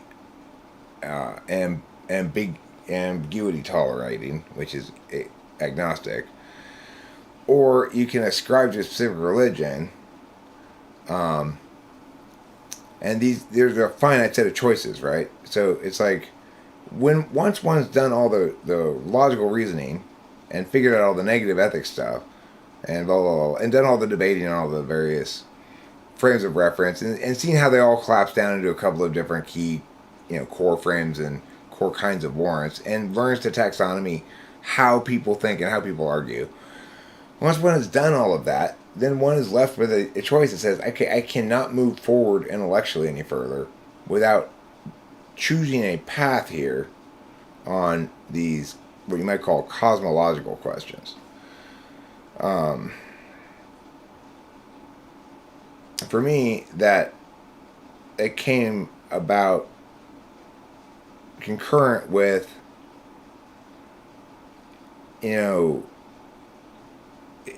self-indulgent, hedonistic, drunken, like trying to live like I'm SI polar. It just wasn't working. It wasn't sustainable anymore for me, and that forced me to deal with those cosmological questions. And it allowed me to approach those cosmological questions from a utilitarian, self-serving perspective rather than from a truth or deliberatively logical perspective. And I needed to approach it from that more holistic and self-serving perspective, because it wasn't until I had the magical thinking fit into the metaframe that I saw the whole picture and said, okay, this is both safe and needed and good and true. So it's like, I got the fact that it was needed, but it took me a while to accept that incorporating magical thinking in any way was danger-free. It turns out, for me, it totally is. But I've noted that for most people, it doesn't appear to be. But that's just what they say. I mean, I'm talking about their words, not what they feel or something else, When intrinsic good is rejected on superficial grounds, alignment with evil is a comforting and necessary prospect. Me. Well, I mean, I think that's a fantastic quote, James Carolus. I did mention you earlier in the stream. I think probably before you were here. I think it's a great quote. But only because it's such a good quote. Not because I agree with it at all. Well, that's why I have tapped 6 forests. Okay, I've tapped 6 forests, and that allows me to summon Plate Mail Encrusted Christ. I'm going to summon Plate Mail Encrusted Christ to the field. I'm going to tap Plate Mail Encrusted Christ. He's actually a special ability, which causes him to be crucified, go to the graveyard, and then return to the field of battle.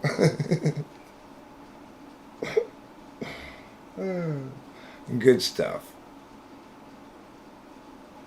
I was reading a tell-all by a former president staff member. They said Trump would read a line from a book every day he entered and exit the White House. You are God's son. You answer to no man. Well,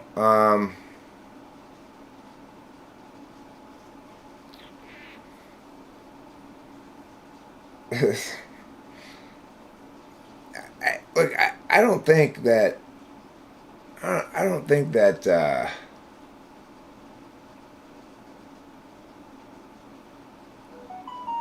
that Trump was under anybody's thumb. I don't think he was representing special interests. I don't think he was too subject to, various people in his ear and stuff. I don't think anybody's ever accused him of that. That was not his problem. That was not the message he needed to repeat to himself. He had that one down when he arrived, actually. He had already learned that thoroughly. That is something that every president needs to sort of accept as the truth. But Trump didn't need to repeat that one to himself. There were plenty of other things that are true that he did need to repeat to himself. That definitely was not one of them.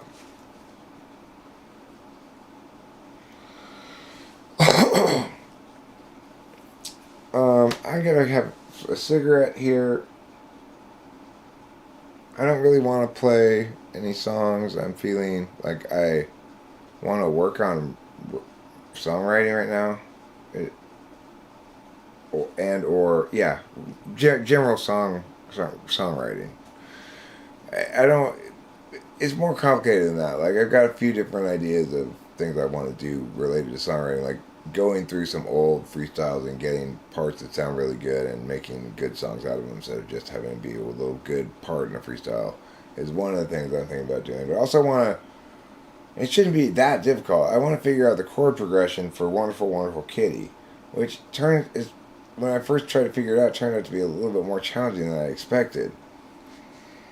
Wonderful, wonderful kitty, having wonderful times, always cleaning yourself, making sure you've got clean lines. And then I've got the song without any chords, just me singing it, the whole song, or the whole part that I have done anyway, recorded so I can listen to it.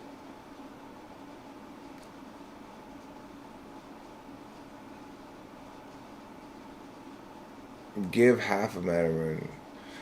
I mean, with Matter of Mood, I would like to incorporate Rachel with some background vocals with all of my songs, pretty much. Maybe a couple of exceptions, but if it's an exception, it's almost surely because it's not in her range, or it gives her a lot of trouble or something. I mean, plenty of songs give me a lot of trouble too. Oh, sure. I could transpose them.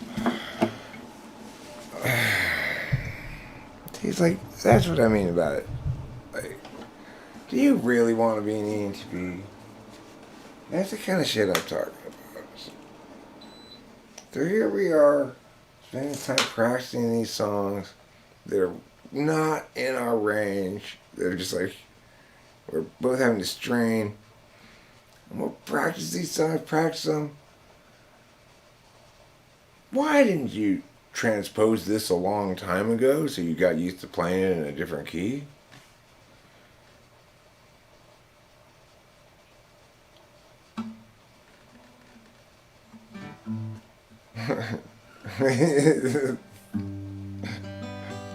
Don't ask me to tell you what I'm going to do. What are you going to do, Eric? Lie to you if I answer that question? You know? That's funny, huh? Fucking SE8 is a bitch.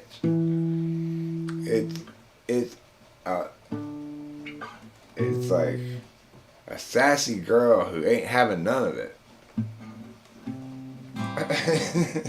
Even when it should have some of it. Silly Eric. Why are you so silly? She makes me laugh though. That's the great thing about life is I laugh. When I'm happy, I laugh a lot.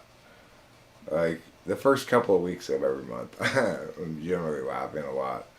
And then like the next week I'm like whining and crying a lot.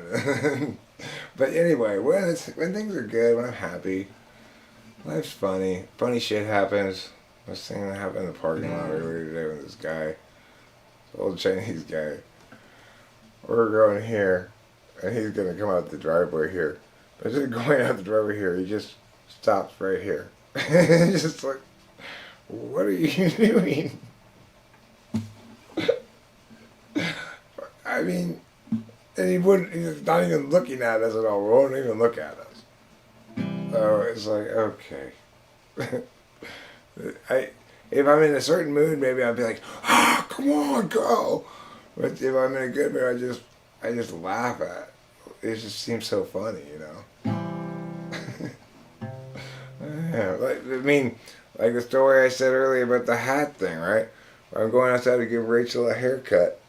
We're both like, it's cold outside. And I'm thinking, maybe you should put on a hat.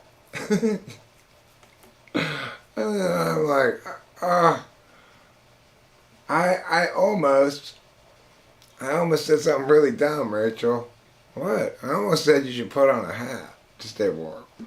She's like, actually, it sounds like a great idea. But we're going outside to give you a haircut. It's not a great idea.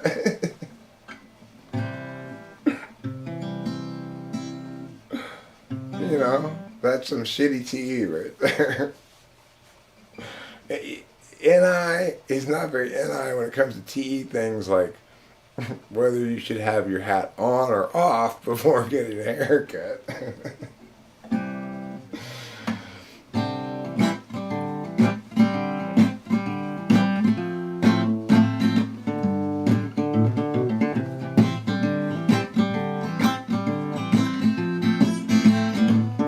El Nino, my ass. You call the storms. Where is the rain? Those drizzles don't count. I drizzle more when I pee in the sink. Which is just the right height to catch all of the undesired splatter. And when I'm done, I'll go outside and climb a ladder. And I will go up there and take me a bucket and pour water inside. And I'll say, hey, Mr. Cloud, from the bottom. Hey, Mr. Cloud, won't you drop it from the bottom? Hey, Mr. Cloud, drop it from the bottom on me. Boom, pia. That was a faster version than usual, yeah. Nah, that's an old song. It's an old freestyle that I didn't even really have to do anything to it. That's just how it came out, just like that. There's not really a second verse to it.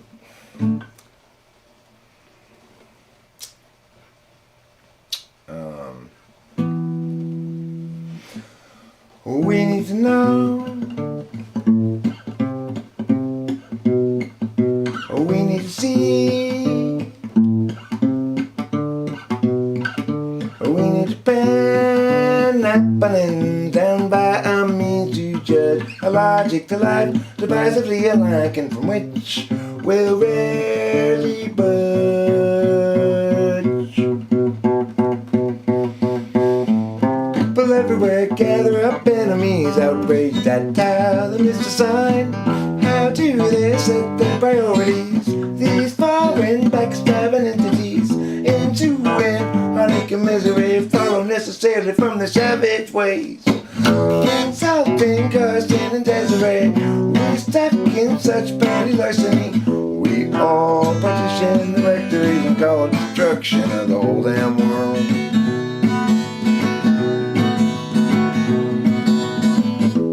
Judy shares now her limits, hoping Julie will too.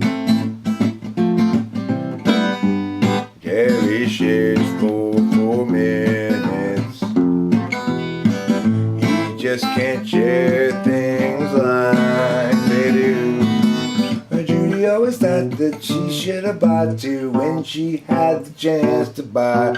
Julie soon forgot about should and not, although she ever call, she'll die. People everywhere gather up, enemies outraged at how the Mr. Sign.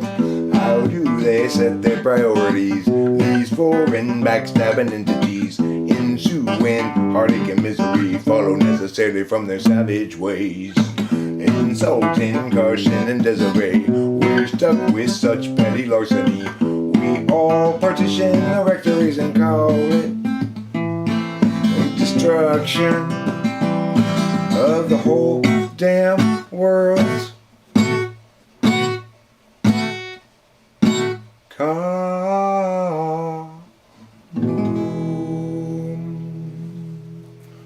Kaboom. First you get a ka, then you get a boom. That's how you spell kaboom. I come from New York City down to Florida. I come from old Chicago down to Florida way. But I never left the place I love, 'cause I was out of dough. And I'm 1/2 step from Utah and 2 miles from Idaho. So when you ask me, darling, do I have a trucker's rose? Well, I got to tell you, baby, from my head down to my toes. I drive all night and I drive all day to be home by the end of the week. And I got to tell you, baby, things are looking mighty bleak. I'm a couple of pair of underwear away from Tennessee. I'm driving west to see my best girl, old Linda Lee. Well, I'm driving fast and I'm drinking beer, radios on Winona Judd. And 1/2 step from Utah and 2 miles out of the mud. So when you ask me, darling, do I have a trucker's rose?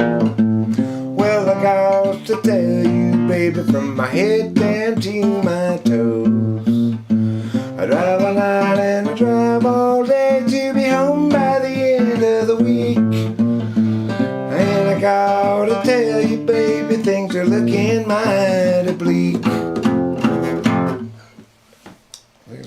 mighty bleak. That's not a very uplifting message, but that's the words. Oh, Matilda, has life been getting you now? Your high living ways nearly killed you. Getting drunk every night on the town. You go home every night with a different man and climb right into his bed. And now, Matilda, you're tired and wan, wishing that you were dead. Oh, why, oh, Matilda, why didn't you listen to me? You know, if you live like a devil, Matilda, find yourself damned for eternity. I know, Matilda, I'm getting older too. But the best thing I know is no matter how old, I'll never be as old as you. Oh, why, oh, Matilda, why didn't you listen to me? You know, if you live like a devil, Matilda, you'll find yourself damned for eternity.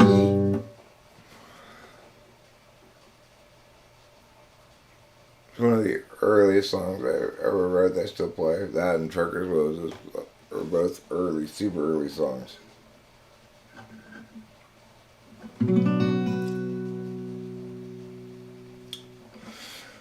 It's a very cloudy day in Los Angeles, and today we run out of time. Struggles past, troubles still to come. The day is nearly done. Will someone buy us some more time?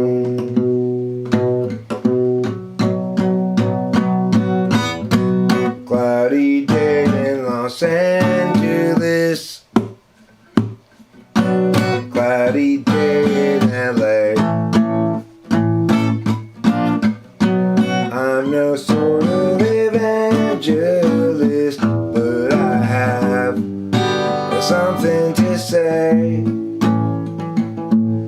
Life can strangely be forgiving to those who stay awake all night, and mostly voices say to give in. They'll try to sap your will to fight, but whether I'm supposed to be here or just be soon forgotten, noise is sort of based on what I see here and also on what I avoid.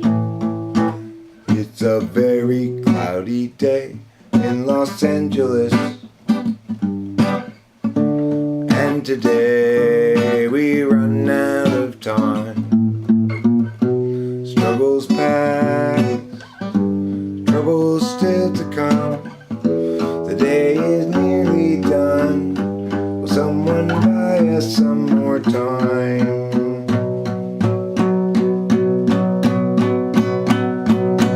Cloudy day in Los Angeles, cloudy day in LA,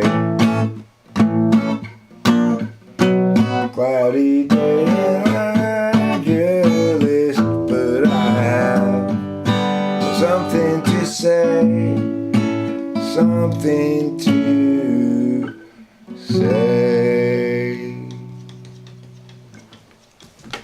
Kitty, did you wait till I was done to scratch at the door? Or have I just been not hearing you? Or was it just coincidental? I think it's very unlikely that my Effie Polar cat waited till I was done to start scratching at the door. It was just coincidence.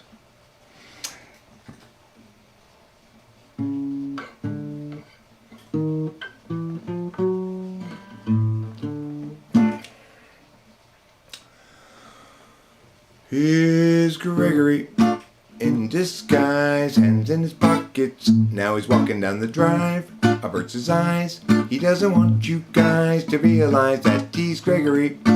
In disguise, hands in his pockets. Now he's walking down the drive, averts his eyes. He doesn't want you guys to realize that he's Gregory. In disguise, he hates the lies, wants to confront the men, always telling them. But every time he tries, they only run and hide. Again he is denied the chance to yell at them. So now he's Gregory, in disguise, hands in his pockets. Now he's walking down the drive, averts his eyes. He doesn't want you guys to realize that he's Gregory. In disguise, hands in his pockets. Now he's walking down the drive, averts his eyes. He doesn't want you guys to realize that he's Gregory. In disguise, he hates the lies, wants to confront the men, always telling them. But every time he tries, they only run and hide. Again he is denied the chance to yell at them, until the bridge brings a new approach. Sneakily he'll try to encroach up on the guilty, then perhaps he'll get the chance to yell at them. He's Gregory, in disguise, hands in his pockets. Now he's walking down the drive, averts his eyes. He doesn't want you guys to realize that he's Gregory. In disguise, hands in his pockets. Now he's walking down the drive, averts his eyes. He doesn't want you guys to realize that he's Gregory. In disguise, hands in his pockets. Now he's walking down the drive, averts his eyes. He doesn't want you guys to realize that he's Gregory. That's a pretty good version of that.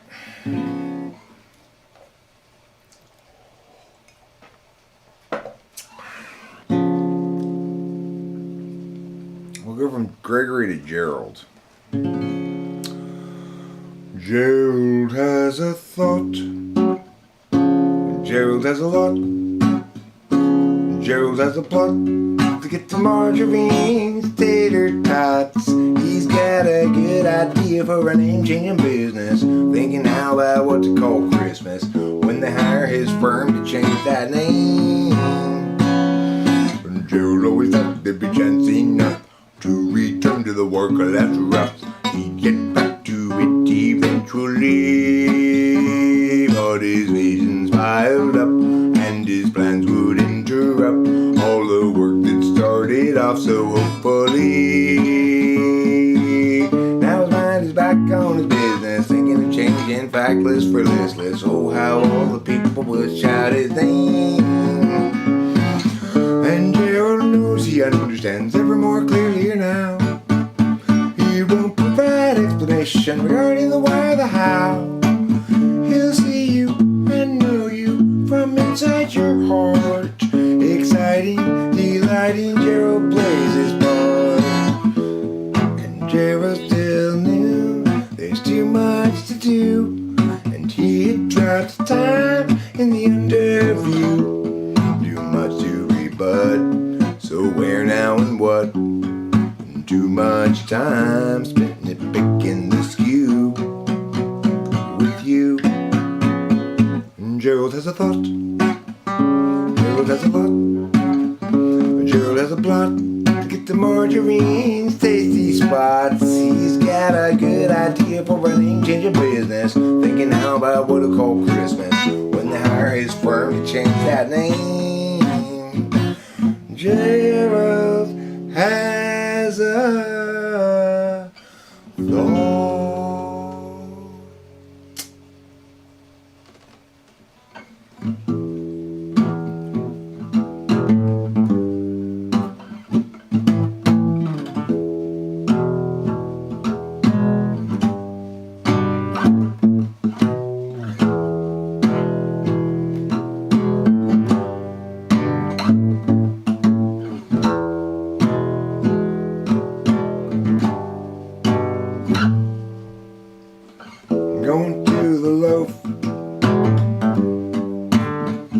Up mountain, going to the low, far from the city below.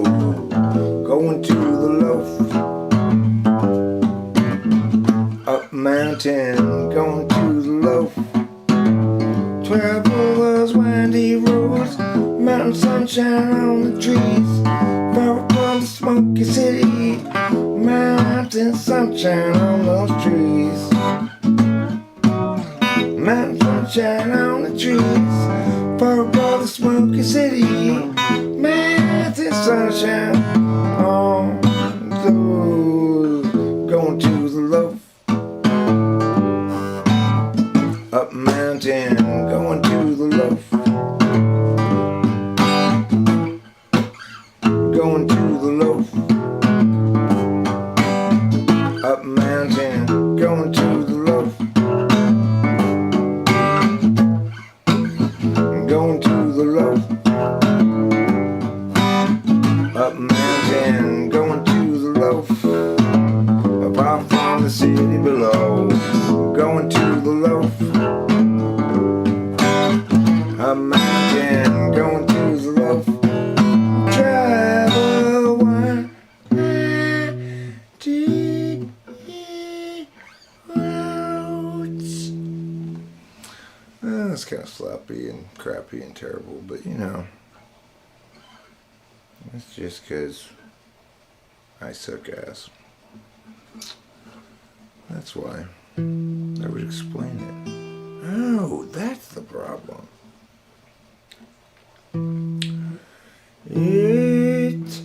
It may have been Camelot for Jack, and it may have been Camelot.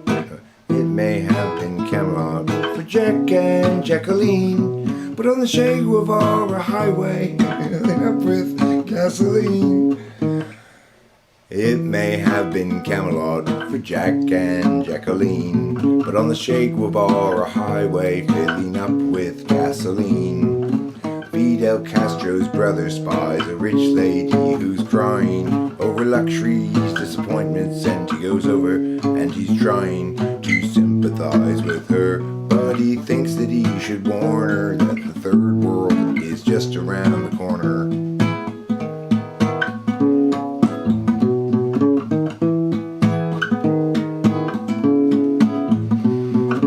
In the Soviet Union, a scientist is blinded by the resumption of nuclear testing, and he is reminded that Dr. Robert Oppenheimer's optimism fell the first hurdle.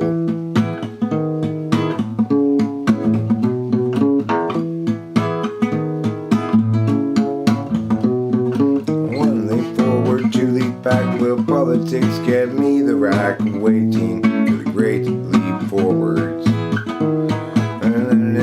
And why you made revolution is just a two-shade away, waiting for the great leap forwards. Come on, workers of the world, unite. Let's be a bunch of communists. Oh yeah, oh yeah. We're being oppressed so much by those capitalist swine. In the Soviet Union, they're not doing communist right either. But here in England, I'm Billy Bragg. I don't think well, 'cause I'm an ENFP, but oh well, I write some pretty damn good songs. He doesn't think well. Billy Bragg does not think well. Let's just admit it. Billy Bragg's not a thinker. He's not a good thinker. He's a communist. And that's why we have to not let people's politics interfere with our aesthetics, right? Billy Bragg's written some fabulous songs. Sure, the guy's a fucking idiotic communist. But that doesn't mean he didn't write great songs. You know? That song was by Billy Bragg. That wasn't by me. If you didn't like it, well, at least it's not my song. Makes me feel a little better.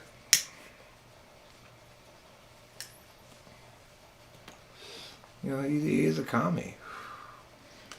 Oh, this is serious, Billy Bragg. This is serious.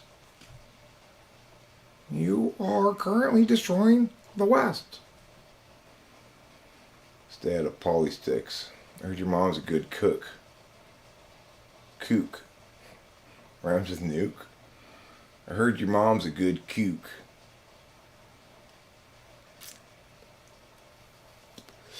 Some other great Billy Bragg songs include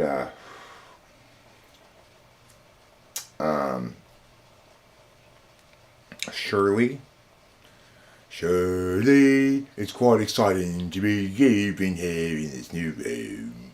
Shirley, should we get out of bed before noon? He's got that song,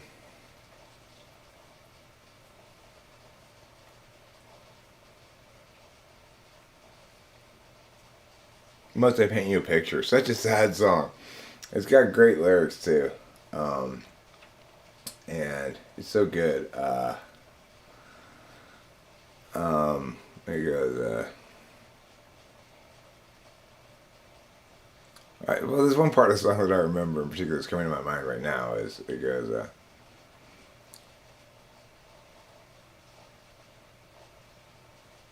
it starts with, one of them's off her food and the other's off his head, and both of them are off down the boozer to drink a toast to the one that he hates most, and he says there are no winners, only losers. But if there are no losers, then what is this he thinks as he watches her complete a lap of honor, and he's dancing his hands with his head in his hands, and he thinks of all the grief he'd like to bring down upon her. Revenge will bring cold comfort in this darkest hour, as the jukebox says it's all over now, and he screams, what have I done, Lord? I've fallen in love with a little time bomb. I've fallen in love with a little time bomb. That's Time Bomb. That's not Must I Paint You a Picture. It's a different song. But that's a good one too. Must I Paint You a Picture goes, must I paint you a picture about the way that I feel? You know my love for you is strong, girl. You know my love for you is real. Oh. It took a short walk and a talk to change the rules of engagement, as we searched frantically for reverse, and then claiming that virtue never tested is no virtue at all. And so I lost my ignorance.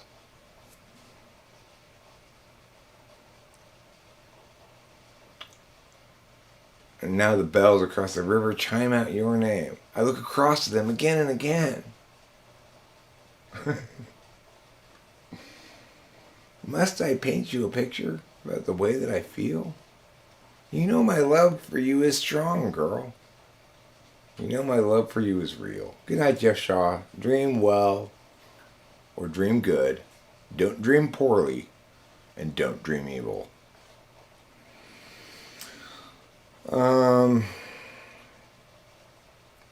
Like, he's got this cool lyric, and one of his songs goes, it hit me a lot when I was like a teenager listening to it. It's like, that's so like adult or something. It's like, the most important decisions in life are made between two people in bed. I found that out at my expense. And then claiming that virtue never tested is no virtue at all. And so I lost my ignorance. But anyway, the part that says, the beginning part that I was just started with, the most important decisions in life are made between two people in bed. That's a pretty great song lyric. And I found that out at my expense. The most important decisions in life are made between two people in bed. I found that out at my expense. And then claiming that virtue never tested is no virtue at all, and so I lost my ignorance. That's great song lyrics. Those are fantastic.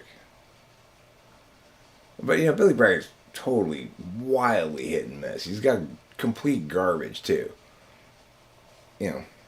ENFPs are even more hit and miss than ENTPs. Just look at Fiona Apple.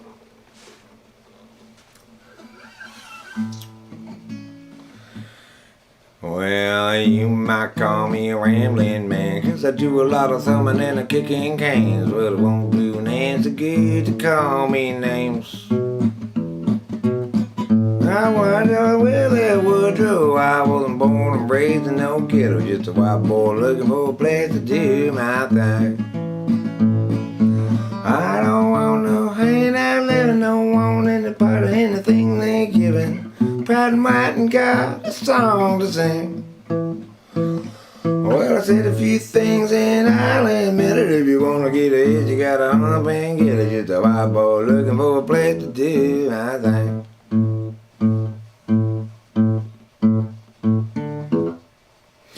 I'm gonna find me a wealthy woman and a line of work that don't take no diploma, 'cause I ain't got much to lose with lots to gain. You might call me a good time fella, but I ain't no black and I ain't no yellow, just a white boy looking for a place to do my thing. I don't want no handout living, don't want any part of anything they giving. Proud and white and got a song to sing. Yeah, I said a few things, I'll admit it. If you wanna get ahead, you gotta hump and get it. Just a white boy looking for a place to do my thing. I'm a small town bub, I around a little, and I like guitar and I like the fiddle, 'cause that's the kind of soul takes to fan my flame. I'm a blue-eyed Billy, feared and ready. I got to work just to be somebody, just a white boy looking for a place to do my thing. I don't want no handout living, don't want any part of anything they giving. Proud and white and got a song to sing. Well, I said a few things and I'll admit it. If you wanna get ahead, you gotta hump and get it. Just a white boy looking for a place to do my thing. Well, I said a few things and I'll admit it. If you wanna get ahead, you gotta hump and get it. Just a white boy looking for a place to do my thing.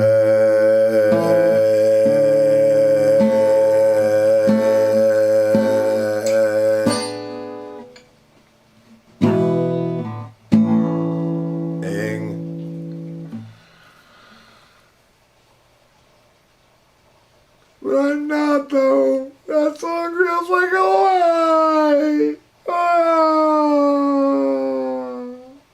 I'm not a white boy.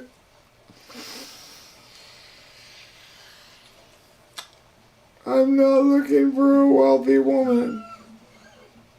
I will accept work that requires a letter diploma. Oh God.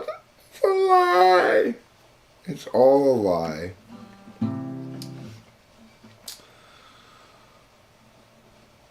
Every life lived reaches a time when the road splits in two.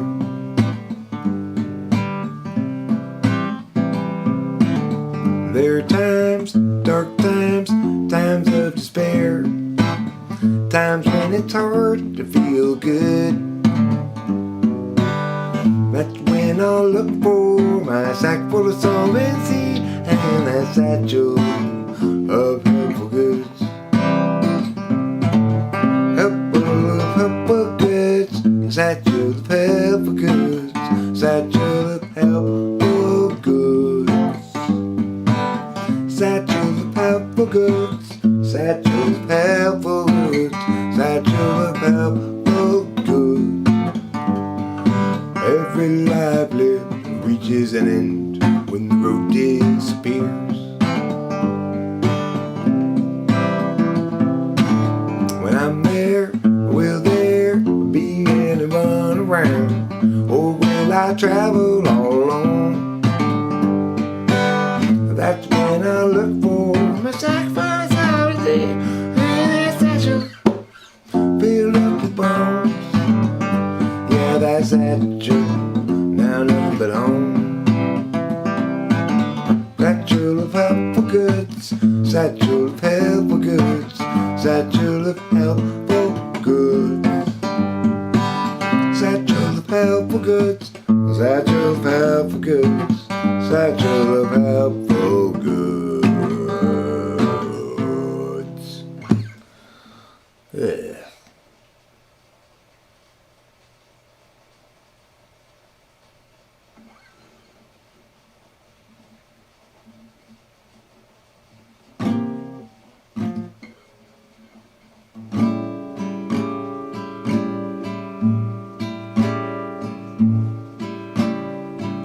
I wish I didn't totally suck ass at everything I do, from class to making beef stew. I suck ass. It's a gas if you pass me by while I'm sucking some ass. You'll say, I wonder why that guy's got so little class. Yes, I suck ass at everything I do.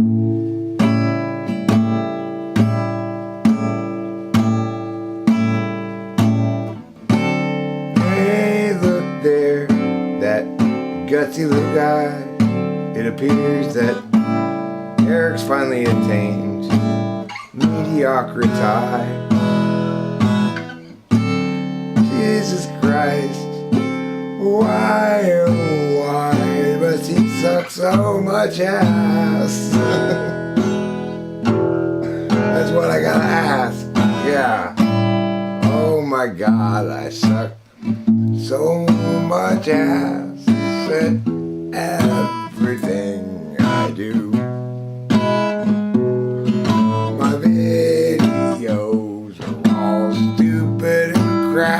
And my face is covered in poo. My music's a sloppy mess. Needs a little more in I guess. But what can I say? I just suck so much ass.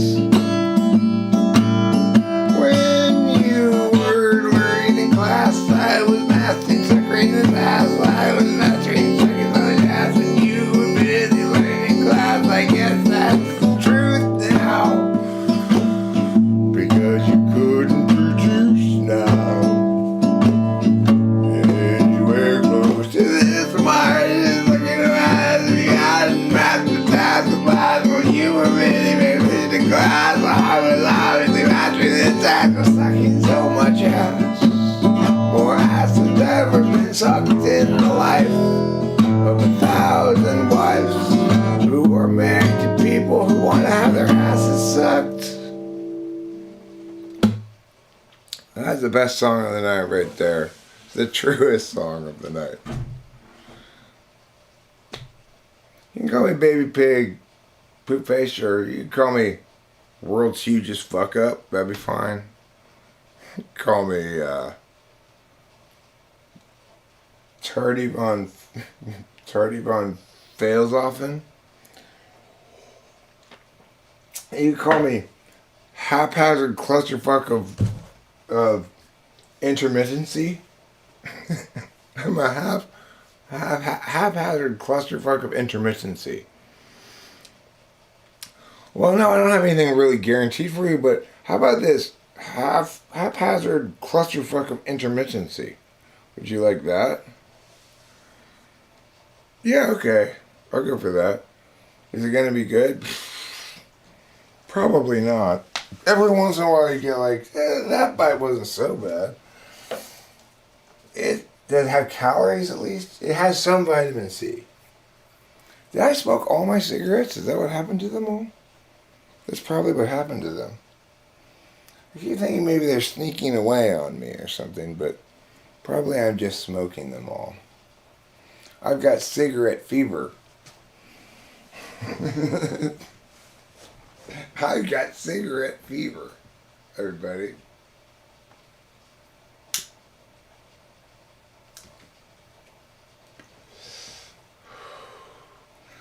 Bye, bye, bye, I love you, says Klaus Schwab.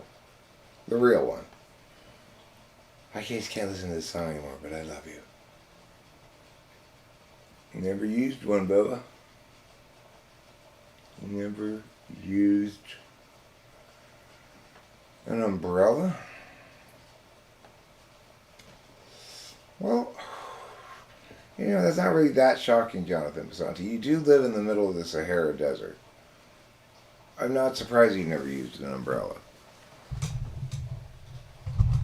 But I think it's a little disingenuous because we both know you use a parasol like every single day. And that's kind of like an umbrella. A lot like it. So, Happy New Year's.